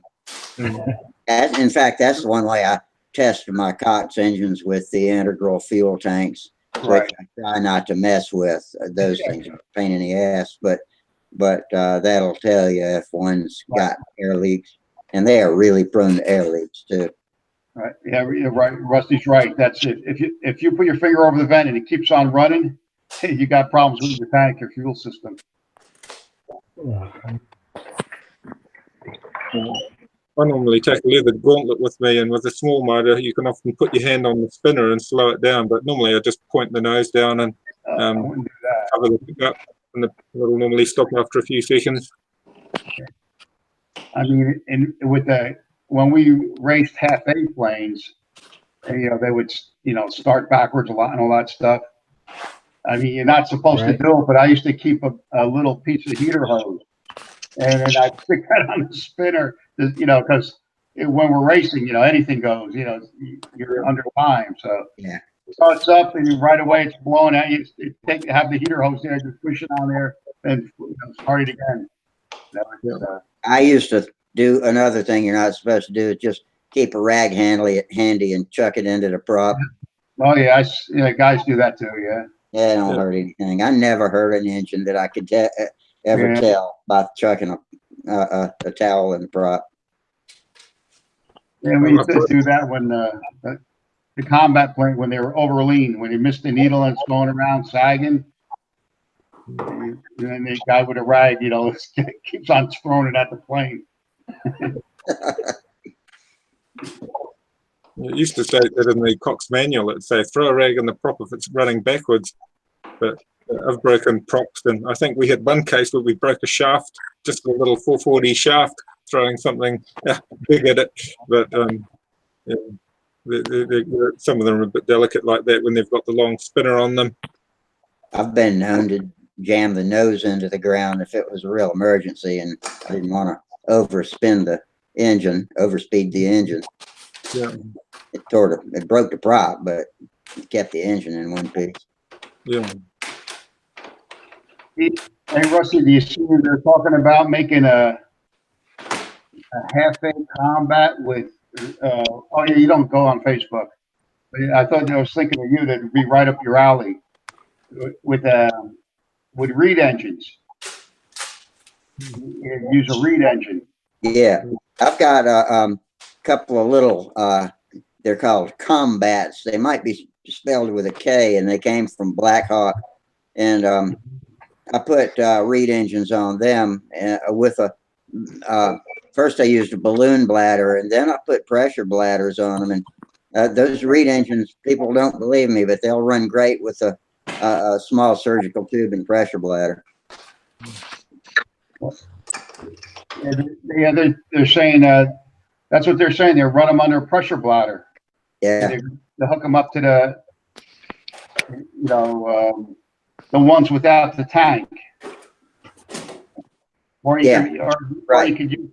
or you could use the one with the tank, drill a hole in the tank, and have the line come out the side. Yeah, that'll work too. You know, and hook it up to the bladder that way. I built a little P-51 Mustang for our Cox Engine Forum reed speed contest. It was a postal contest, and except for the host of the speed contest, which that guy had a lot more experience and had been playing with speed. And he didn't, his score didn't count either since he was the host. But other than him, I won the contest with a bladder fed Cox Killer B engine. Cool. Did you see? I think it could have been the control line flying forum. Somebody was making a kit of the Hyper Viper for a TD. And that's what the Hyper Viper should have had, a medallion or I think a medallion, because that way it could use a hard tank. They converted it to balsa, and they were kitting it, so it looked like it would be quite a neat little model. All the same moment proportions of the Hyper Viper, but in balsa for a TD.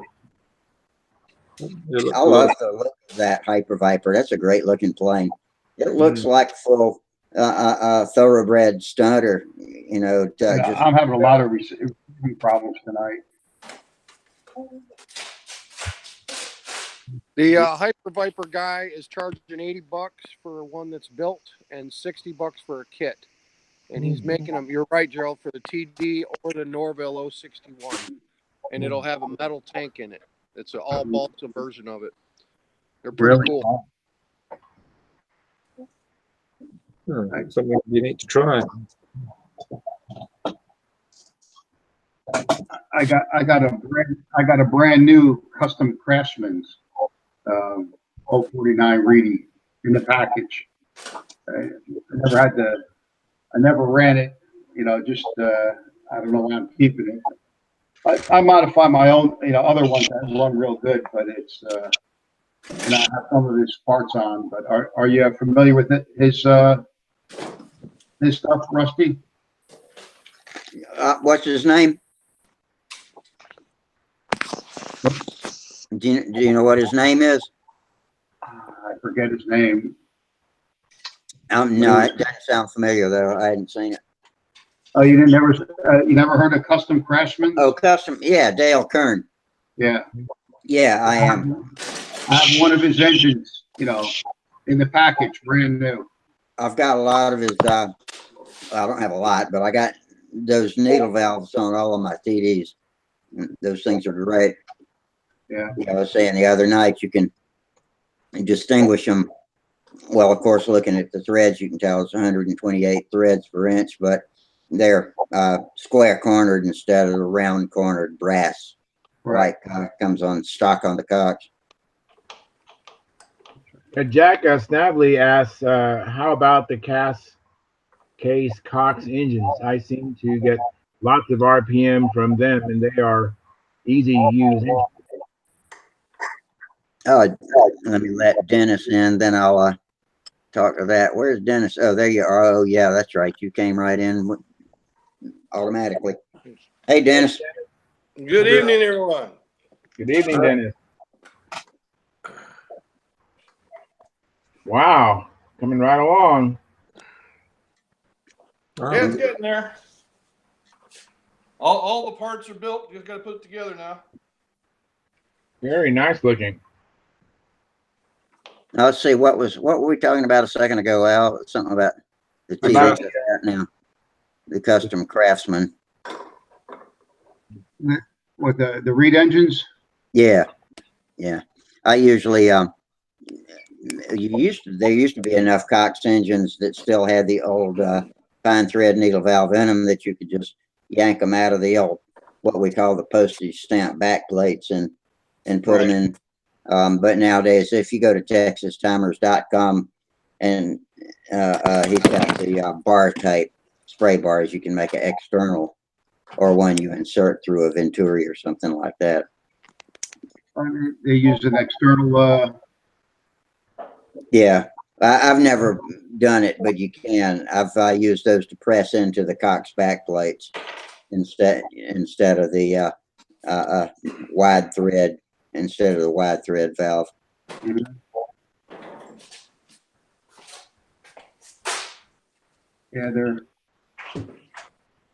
Yeah, we were racing a lot of what you called it half a Goodyear a few years back. It was a lot of fun, and it was a balance of pitting. Of course, pitting, you had to do 3 pits.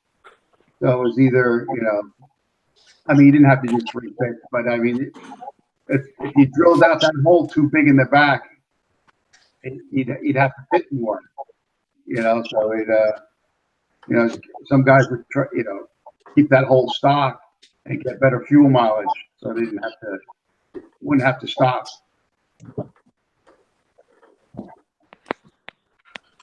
Did you ever soup up and drill out the hole in the back, Rusty? Yeah. Well, let's see now. I've been able to buy the Killer B back plates from Cox International that have a bigger bore anyway. Right. If you're talking about the tankless engines, right? No, those out. No, the ones with the tank. Oh, with the tank, yeah. Yeah. To make it like a Black Widow or something. That's Right. about as big as you can bore it, and I think it's 085, 084, something like that. And yeah, that'll give it a better fuel flow. You gotta do that if you want to get any performance out of it. If it's got a dual port piston on it, I'll always bore that hole out in the back. Yeah. It makes it a little harder to deal with sometimes, but if you can, once you get one put together with no air leaks, it'll run great. But the slightest air leak will screw it up after you bore that hole out. Yeah, I experimented. I bored it out too big, and I had a JB weld it back up. Yeah, that happens. But let's see. I think it's 080. I can't remember if it's 084. Whatever I use is the next non-numbered bit up from that, and it kind of, or down from that. And I think mine come out to 078 or something like that, and then I just kind of wallow it around a little until this looks about right, and take a bit out. Just finger turn it through the back plate. Right. We used to run muffler pressure on our 049 Combats, and I'd use the standard pusher tip on the the standard outlet was our pressure tap on the muffler, and then we just put a hole in the other side of the muffler. So we got plenty of pressure out of them that way, and it just made it very easy to do combat. And Right, yeah. I started just to get that start in the right direction. But yeah, that worked well when you got it sort of set up well, and it's got an inboard tank as well, this model, and that helped too. Got a nice run out of it. Guys are hooking a bladder up to that. Well, I wanted to use a muffler because most of our fields have got muffler laws, so I thought, well, if I've got to put a muffler on it, I'll try muffler pressure. So that was the logic with that one. I've done that with a lot of other makers as well. I've just run muffler pressure rather than a bladder because the need to have a muffler in virtually all our sites. That's one of those mufflers where you have the little, it has a little tang on it. You can open it and close it. I pulled that off because they kept coming off, and I put in, I sealed it up to the amount that I wanted with washers and a little screw, and then the original outlet got turned into the pressure nipple, filed it round and turned it into a pressure nipple so we could take the pressure off the original outlet, and then added another hole, which is a lot bigger than the standard hole, but it still gives you some mufflering ability. See the standard hole sealed up with the screw, and then the original I'll see if I can pull it off, has been filed out and turned into a pressure nipple. But that system worked very well. It was just trying to get that consistency while complying with the muffler law, meant that the system worked well together. But most of the other models that I'm running have all got, combat models have all got a pressure tap. The great thing is if you smack it in the ground, you don't have a bladder flooding out, you don't have a whole lot of fuel everywhere. You just start them up immediately and away you go. I think I got Yeah, my I never thought about problems that. figured out. Can you hear me good now? Yeah. Pretty good. Slightly choppy, but you're here. All right. Who's that on the end over there working on linkages? That's Dennis Nunez, I think. Yeah, that's me. What's this model, Dennis? This is my Circulus. Say it again. Circulus 61 Oh, for Rojet 61 rear exhaust. Well, That's looking good. hey, Dennis, how do you start your engine? Do you start it upright or inverted? This one I don't know. It's brand new. I never had one before. Rojet. No, I mean your stunt planes. Most of my I do upright. Unless I haven't flown for a while, then I'll take them inverted for the first run. And then after that, I'll start them inverted. So what's your starting ritual? If it's heated, if it's been run, just choke it about 3-4 times. Hook up the glow plug, flip it, and let it run. Usually a 1 flip, 2 flip start will get it going. That's on my Super Tiger 60s. Right. On my LA 46s, again, choke them about 3-4 times. Flip it and let it rip. Yep. They're pretty forgiving engines. So when you say choking, you actually put the finger on a Venturi and then flip the prop 2 or 3 times quickly, right? Not No, I'll bring it through. Just drag it through. You could either just pull it through, hold the prop, and put your thumb over it, and then just pull it through. Yeah, just pull it through about 3 or 4 times. Right. And then go ahead and hit it.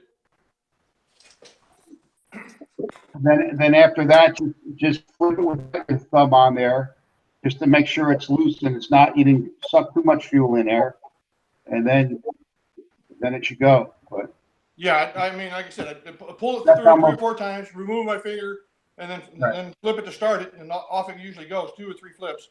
Right. That's how I see most guys do it also. Now with the Rojet, what I've learned so far, and I haven't done it on a plane yet, I've done it on the test bench, is the back bump. Right. In other words, you take it and you bring it back, and then you hit it against the compression. You don't take it through, but you just hit the back of the compression and then it flips on forward. I do that fairly frequently. Yeah, with my So some LA. do it with their spinner. They can do it with the spinner, grab their spinner and back bump it that way. I I've don't know. I never haven't been tried it able yet. to. I've never been able to, but yeah, some people do. Oh, I I thought had the a coolest thing when I saw people starting the motors like that. That's one thing I never got to do either. the old back Yeah, foot I've on the, tried the spinner trick. I just haven't perfected it yet. Mhm. Well, you- My road jet on the test bench worked really well. I mean, it did no problem at all. You just do a take it up to where it's up top of compression, bring it back, and just bang it up against the compression, and it comes right on back and it fires right on up. Wow. And it saves your fingers. Basically you don't even get your fingers near the prop, as it were. You just get it by the hub, and back bump it and get it out of there. Right.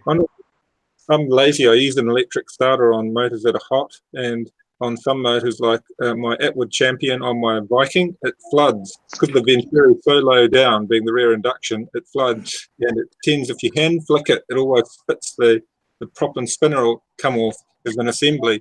But if I turn it backwards and then use the electric starter, I'd normally get a clean start without it backfiring and throwing the prop off. The other one is when the boys come to start a motor, they're always keen to use the electric start, so I let them use the electric start. So I always have an electric start at the field, especially for hot motors or worn out motors. But the other thing was they weren't getting any starting points, and even if they use the electric start, they still get their own starting points rather than a note on the score sheet started by Dad, and then then they're stuffed. So yeah, they're happy to use the electric starter, but a bit scared with their 35s to use their fingers. But when I used to fly a big stiletto with a Super Tiger 60, and that was easy to start with it sitting on the ground, sitting on its gear. It wasn't a hard one to start, sitting there in its normal position. But it was such a heavy, large model to turn it over was nerve-wracking. And my Messerschmitt that's up on the floor with the Fox 60, it's so hard to choke. If you have a look at some of the Fox motors, the bolt to hold the front exhaust gets in the way of the intake, so you can't choke them easily.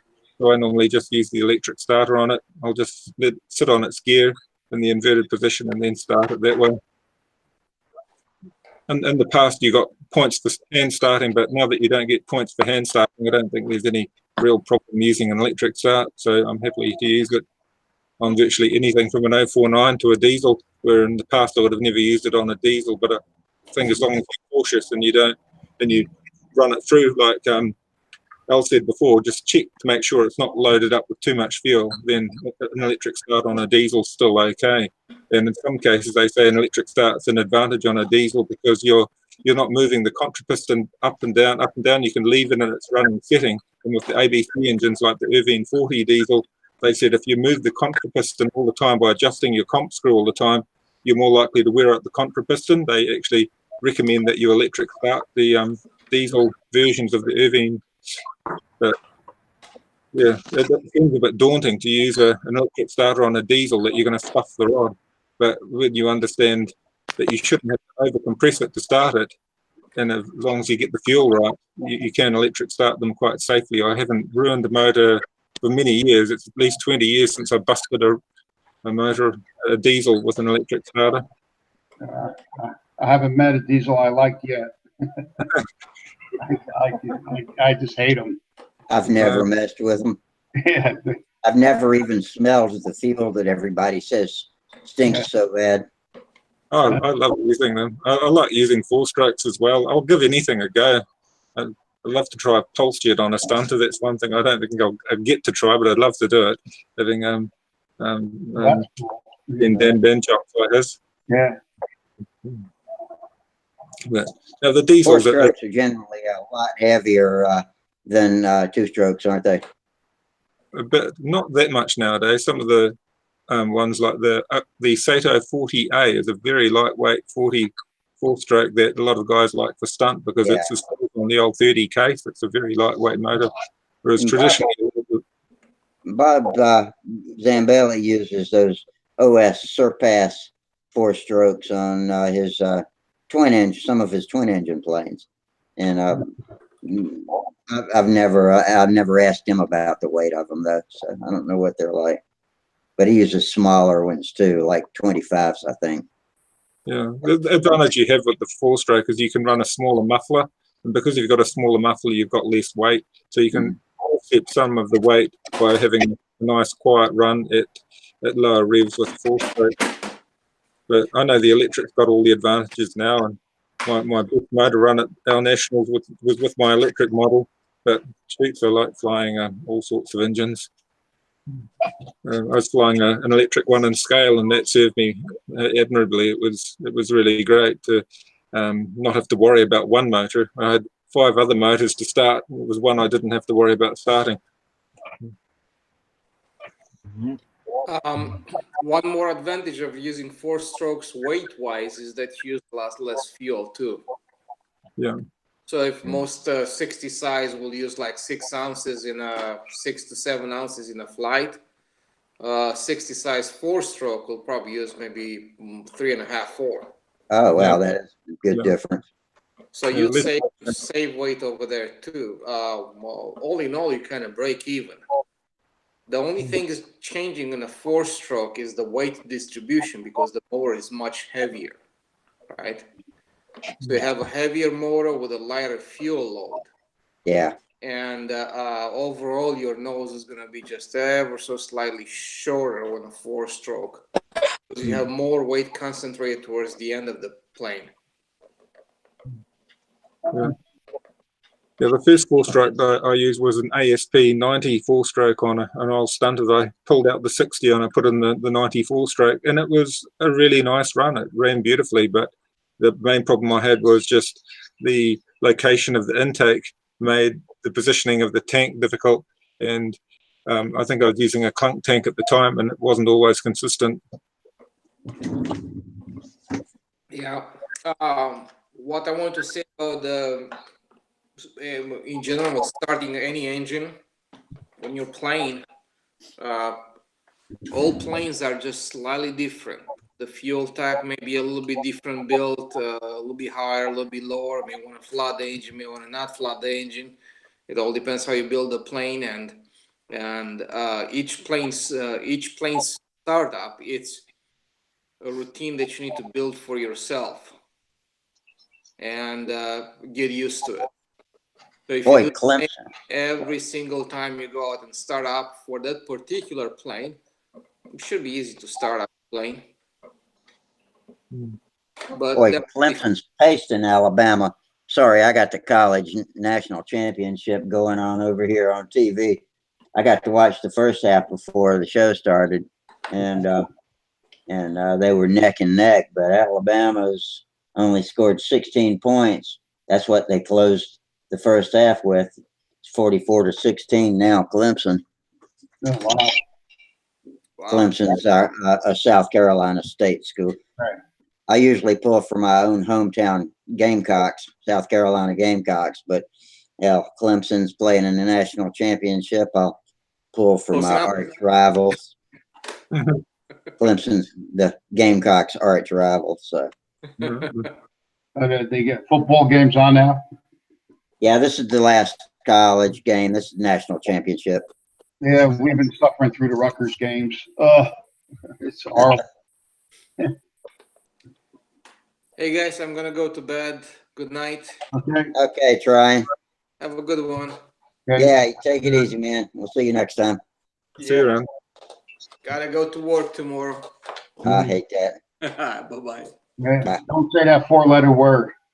I've got to go and cook the dinner, so I better get moving as well and check on what the boys. So yeah, go and get back into it. So yeah, it's been good catching up with everybody. And tell the boys we said hi. Yeah. I better make sure that they want to get out there and do some target shooting. So I said, you're not doing that till I'm off the Hangouts. Just so I'm not taking one to hospital. So I'll do the dinner and get them busy.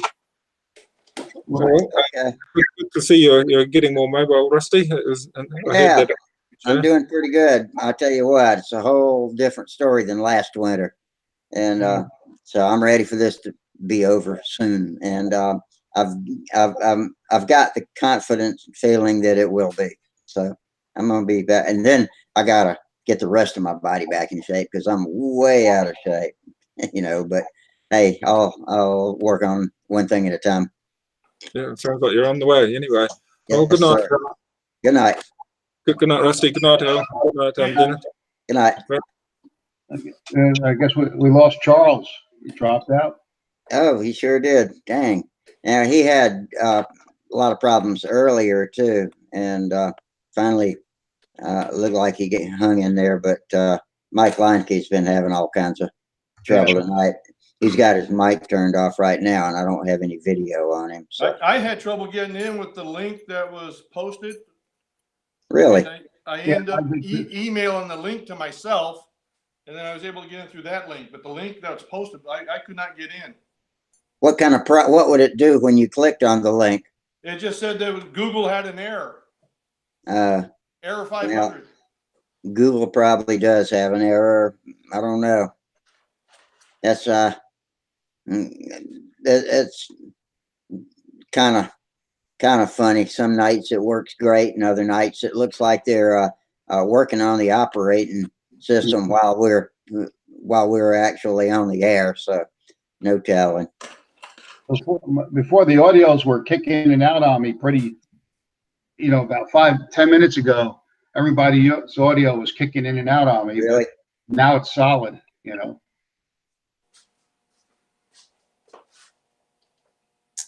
All right. Well, good. At least we muddled through most of the show without it crashing. It's 11:40 now, so we'll go a little bit longer.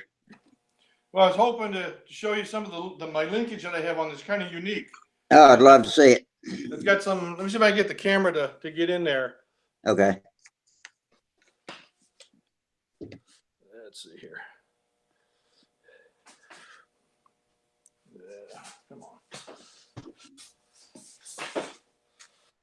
As long as this thing stays up and doesn't. Oh, okay, let me click you up too. I'm gonna have to do it by manually.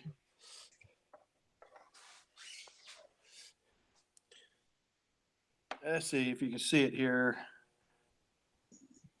If I don't throw up. Can you see it? Yeah, there you have it. It's adjustable. Yeah. So what we have is it's a double horn, but the horn is got a gap. They're separated, so each flap works independently. And then if I need to adjust if I got a warp in the wing, or I need to adjust the level of the wing, I can now take a ball driver, come in here on this Allen wrench, and then either take it in or take it out to change the adjustment in the one flap. Yeah. So that way I don't have to tweak the flaps. That's pretty nifty. So, and I didn't come up with that. I stole that. Paul Walker uses it. Chris Cox uses it, and I stole this from Chris Cox. And at first it was kind of daunting trying to figure it out how it's going to work and everything. But once you get it together, it worked really, really well. I'm really pleased with it. Tom Creasy was showing us a control horn he bought from Tom Morris recently, a couple of weeks ago. That was a double horn, and that was the first one that I'd seen up until the past week or so. I've seen a couple of people using them. Yeah, well, this again, it's a double horn. Uh-oh. Did I lose you? Yeah, lost the picture. Let's see if we get it back. Okay. There we go. I'm having all kinds of issues tonight. It's a double horn, but again, they're independent. Right. It's not a double horn tied together to the same control wire. How would you adjust the other side? All you need to do is just the one side. Okay. I can either take it up, or I take the inboard up, or take it down. And the other one stays at the same location. Yeah. Are you going to leave your flaps squared off on the trailing edge like that? Yeah. That's what all the big boys seem to be doing now. They're leaving them squared off. So I thought I'd try it on this one. I had heard that about the leading edges of the stab, but yeah, and I guess the trailing edges of the flap too. That's new. I've only started seeing people do that recently. Yeah. So if I don't like it, well, I can make another set of flaps because these flaps will come off when it's done. Yeah. And they're removable, so I can change them out. Now, do you have your elevator adjustable also? Yes. It's, I don't know if I can get it back here. I got an access. You can't see. I got the access hatch in there. Yeah. But yeah, it's Okay. a slotted control horn. Okay. Everything's adjustable on this thing. I see you can get it all out of whack. Yep. Yep. I can be dangerous. But Hey, it looks Al, nice. you heard It looks any- nice and loose. Yeah, it runs. They're nice and smooth. Yeah. Al, have you heard anything on the rules for this half-A stunt at Brodax? Have they finalized those yet? I mean, I heard that they're going to allow 061s. You know, but I haven't, I haven't read any, the final rules, but somebody told me that they're going to allow 061. Okay. When the guys were at Brodak, when they were asking it, they were going to, asking if we were interested. They were saying hand launching is okay. But now I was, I hear they're talking about, coming off, takeoff. So, I don't know which way they're going. All right. I don't know if there's going to be any on fuel tanks. Is my biggest thing. Say that again. You're breaking up a little. Oh, Jesus, not again. Well, you're good now. Okay. I said I wanted to know if they were going to have any limitations on fuel tanks. Oh, I don't think so. Could be. No, you could, You mean whether I use a bladder or a hard tank? Is that what you mean? Definitely. For half-A stunt, I'm definitely running a bladder if I can. Yeah. I'm not screwing around with some suction tank, man. No, I agree. Yeah, you just run it wide open and prop it back to where you got the right speed. half-A, Absolutely. they usually run wide open anyway. Yeah. They don't 4-2-4. I've seen people that could do it, but it's not worth screwing with. Anything I got to screw with out there when the clock's running is off the books for me. So Yeah. Norville 061 on a bladder, easy peasy, man. yeah, Let her rip. Let her rip. And I think, and you could build probably an airframe that's a little bit bigger than a normal half-A and actually have a pretty damn competitive, decent flying model. Mm-hmm. Yeah, I'd build it whatever it is to the maximum specs they give us. They might have a maximum spec on wing area, something like that. I don't know.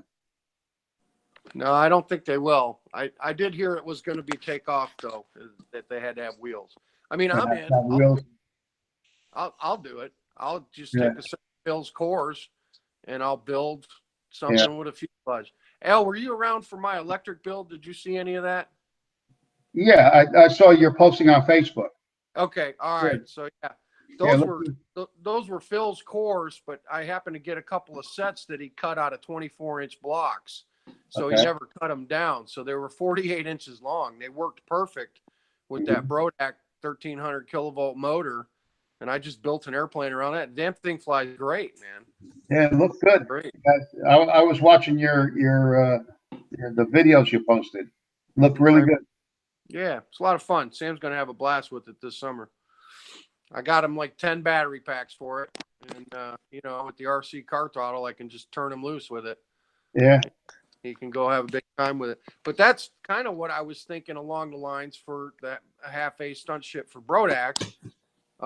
Obviously not that wingspan, but those cores and just a simple profile fuselage along the same lines as the electric one. and put a Norvell with a bladder on it and a set of gear, and I think it'll fly good. What are you flying? Was that 42s? We were flying this one on 52s. Oh, well, okay. I think that's gonna be a little much, but Well, no. I'm saying yeah, it would be a smaller airplane. It would be yeah. a smaller airplane than this, powered, same design, but Right, powered with right, 61 to fly on 42s. right. I You know? gotcha. I'm gonna use Actually, some combat lines, I think. I don't think they're going to have a line limit either. Yeah. I don't think there's going to be a length of lines for this half A. Probably gonna be either 30. The guys are getting either 35 or 42.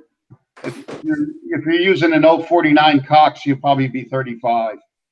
You know, if you've got an 061, it'll be probably 42. I put a TD out on 42, Right. like on a baby flight streak. I used to Yeah. have a TD on a GRS little half A Barracuda, on a bladder. It ran great, And we used to fly it on 35-foot lines. But then when they moved it, then they went to 42. Then it struggled on 42. It was a little too much, Yeah.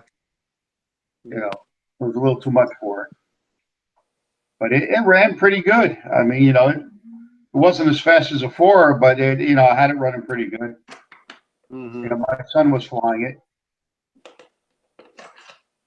Jack Well, Snavely's listening to us. He says that he likes the 061 idea too. He's using Norvell 061 for stunt setups and turns a 5.3 at 19.9 RPMs. He doesn't say what brand. He says a Cox 5.3 turns at 18.4. The only problem with the Norvells are, if it's a brand new one, they're a real. You got to heat them up, and oh yeah, you get to break them in. They're a real bear to break in. They get faster and faster as you use them too. Once you get them ready to fly, they'll break in as you fly. Yeah, hell, I got a couple of VAs here, man. I got some rear exhaust VAs that Don Cranfield sent me for Sam. Okay. Got 2 of those running. That'd be a smoking hot engine on a half A plane, man. Yeah. Roy Glenn was the master of the VAs. Oh yeah. He used to warm those over. He used to run them really. He used to run them a lot. That before the Norvells came out. And he had a bunch of them because we were doing half A combat. Then they started to run the 061s. You got that one there. That's a runner. They gave up on the VAs and they ran the 061s. Oh yeah. See what Mike's got. Yeah. Ah shit! When I clicked on you, you went black. There we go. Okay. That is a hot little engine. That's one of Cranfield's. Yeah, that has the clamshell bottom. This one does not. No. Oh, I never saw one of those. And Roy had the one where the bottom half came off. It was like a clamshell. Huh? Wow. Like VAs, some had the clamshell bottom. The other 2 did not. Okay. And I couldn't get the ones with the clamshell bottom to run very good. They had been crashed and put back together, and they didn't work. But the partner for that VA is on my Gentle Lady glider. I built a power pod and put it on an RC glider. And let me tell you what, man, 3/4 of an ounce of fuel, and that thing is at like 1,000 feet. Yeah. I have, I probably have 3 of, well, I don't have any VAs, but all the other, I have 3 Cyclones. I got 3 Foras. I got about 4 or 5 Picos. And then I got 1 Trophy. I'm down to 3 Pro. I'm at 3 Profies. I just bought another one off a guy in Chattanooga not long ago. But I had 2 Foras as well, and I got rid of them just because I wanted everything to be the same. So. Oh, really? They run good. Foras run good. Yeah, they did. But at the time, when I started flying half A 5 years ago, yeah, I didn't need 4 motors. I didn't think, Well, So, and I had another buddy that wanted to fly, so I sold him the 2.4s and I kept the Profis. Okay. But now that Sam's coming up, I'll probably Right. be looking for some cheap 4s, you know. So I was with my, I was flying half A. My son was flying too. I mean, we were just busting shit up. I mean, you go to the contest with, like 8 airplanes. You come home with 8 broken airplanes. We just. Well, that's, I got 4 Norvilles over here too. That 2 of them are already set up for a bladder. I got to finish setting the other 2 up. But saying I build some junk with some of Phil's hacker cores for me and Sam to bomb around with. We've already got like 4 of Mac Henry's old half A planes. We farted around with those. But I was having connection problems when you guys were talking about the Reedy Combat. I've been following that thread too. I think that's great, man. I got a bunch of Reedies in here, man. Just production engines with plastic backplates. Right. And you say they do run good on a bladder with the stock needle, huh? I never did it, but that's what they're saying. I run them with a fine thread needle.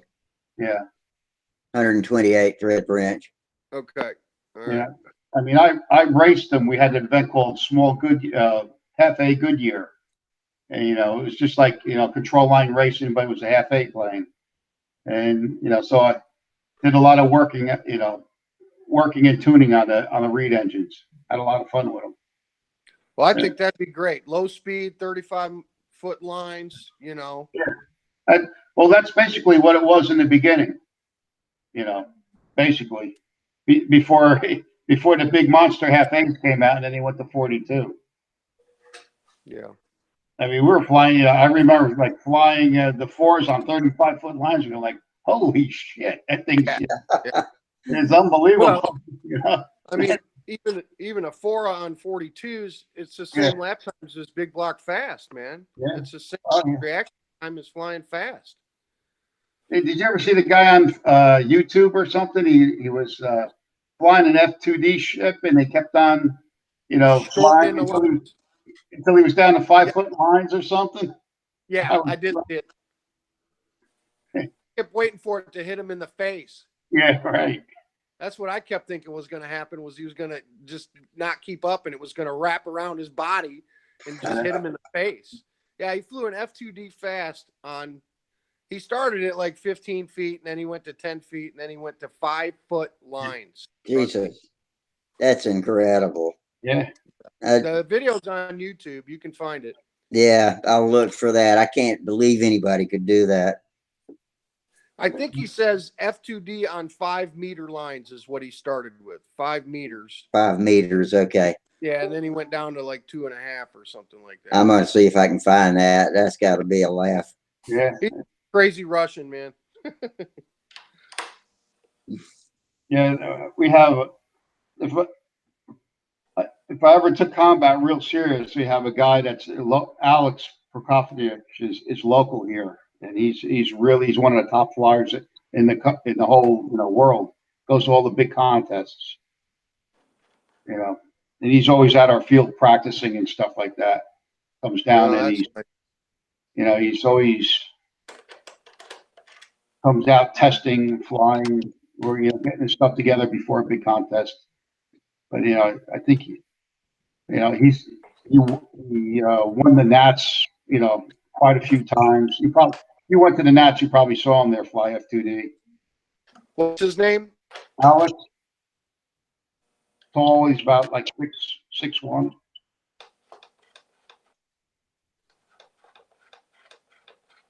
Mike's locking up.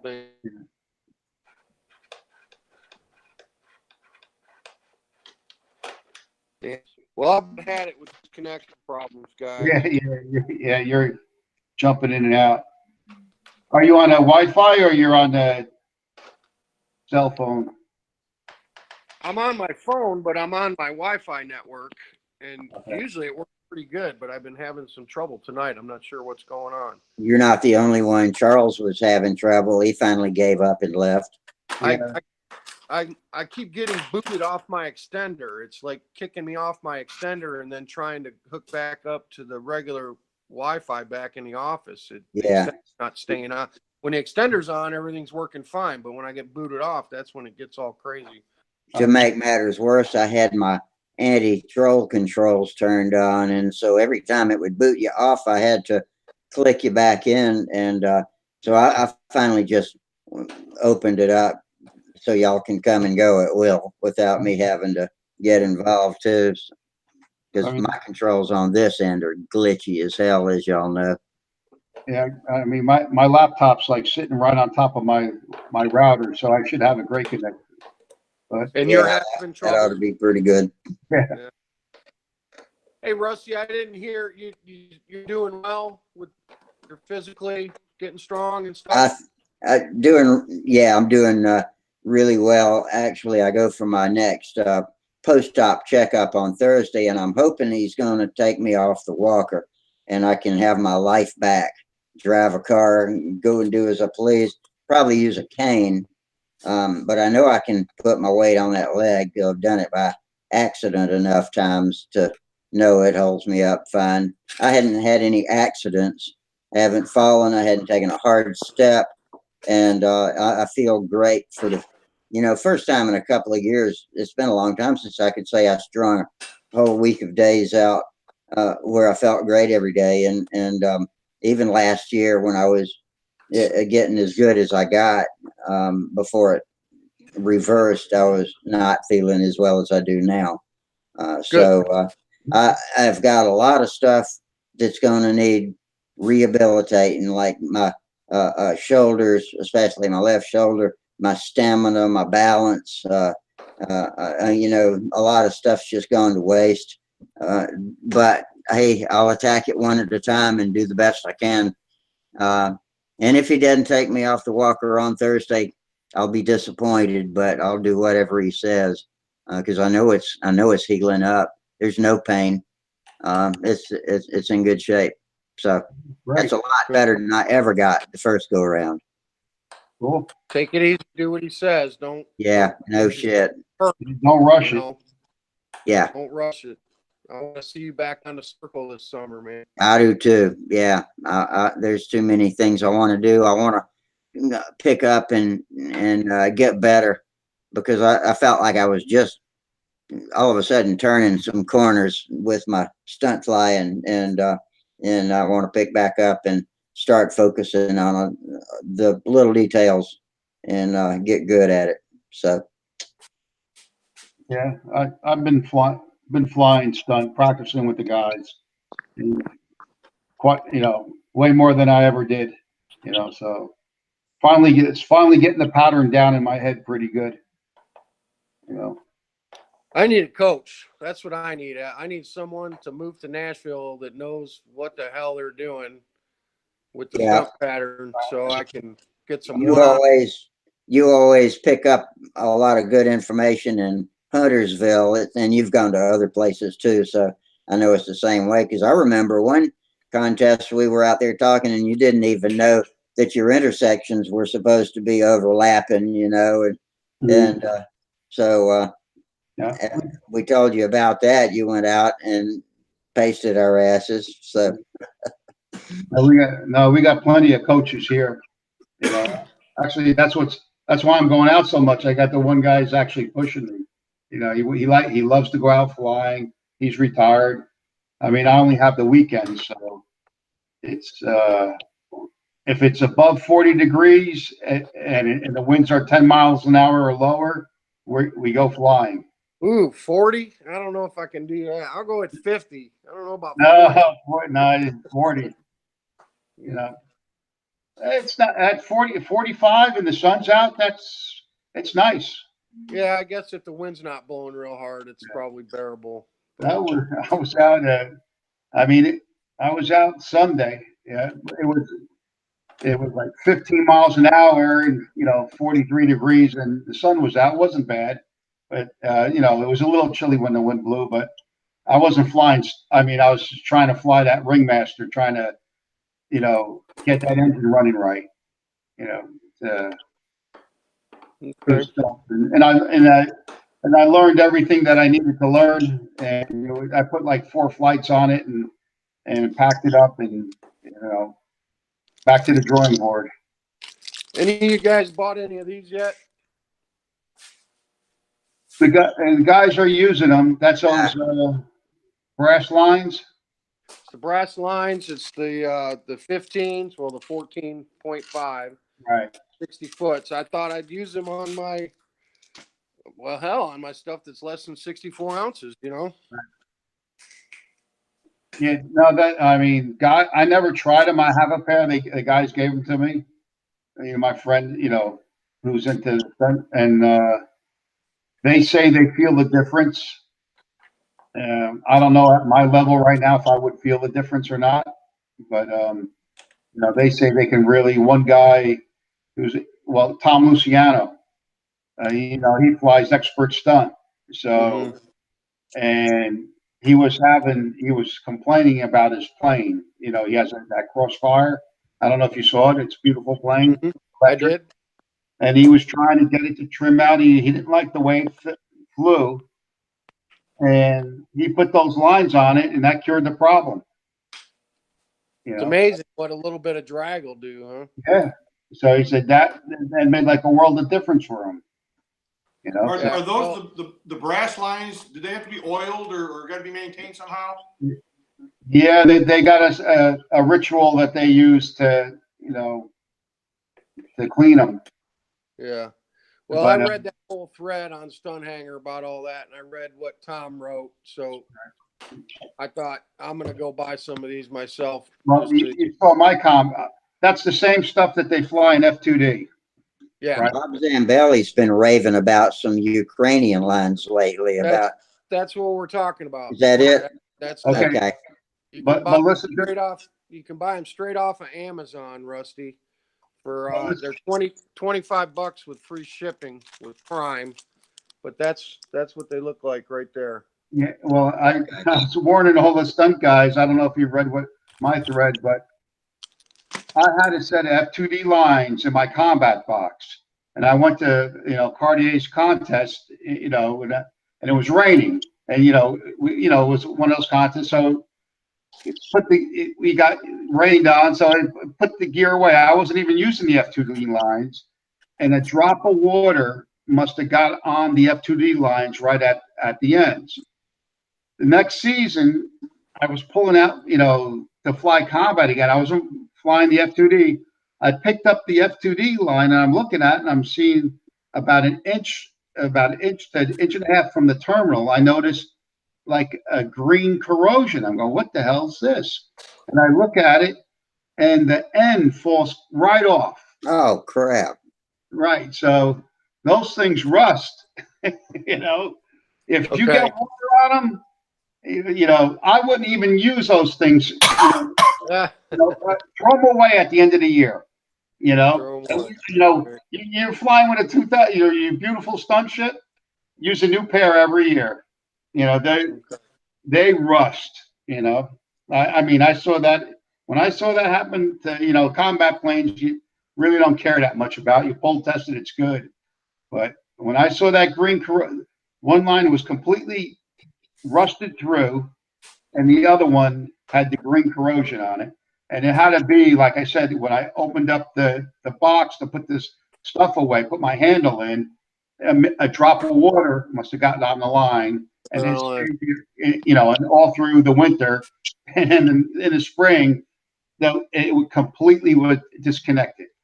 So what are they wiping them down with? Some guy with lighter fluid. Lighter fluid, yeah. They were wiping them down with lighter fluid. That probably leaves a residual oil on it. Yeah, then they're oiling it with something. I mean, I would probably think, like air tool oil or something, Okay, yeah. Like air tool that has rust preventive in it. Yeah. But you mean like that? Yeah. That's exactly what I've got. Yeah, I use the Marvel Mystery. Engine run. Guys put that, a lot of guys use the oil, after run oil in the engines, and it blows out their glow plugs. But if I use Marvel Mystery air tool oil, I never have a problem with the glow plugs. Okay. Dennis, what do you got there? What are you building? A new circulus.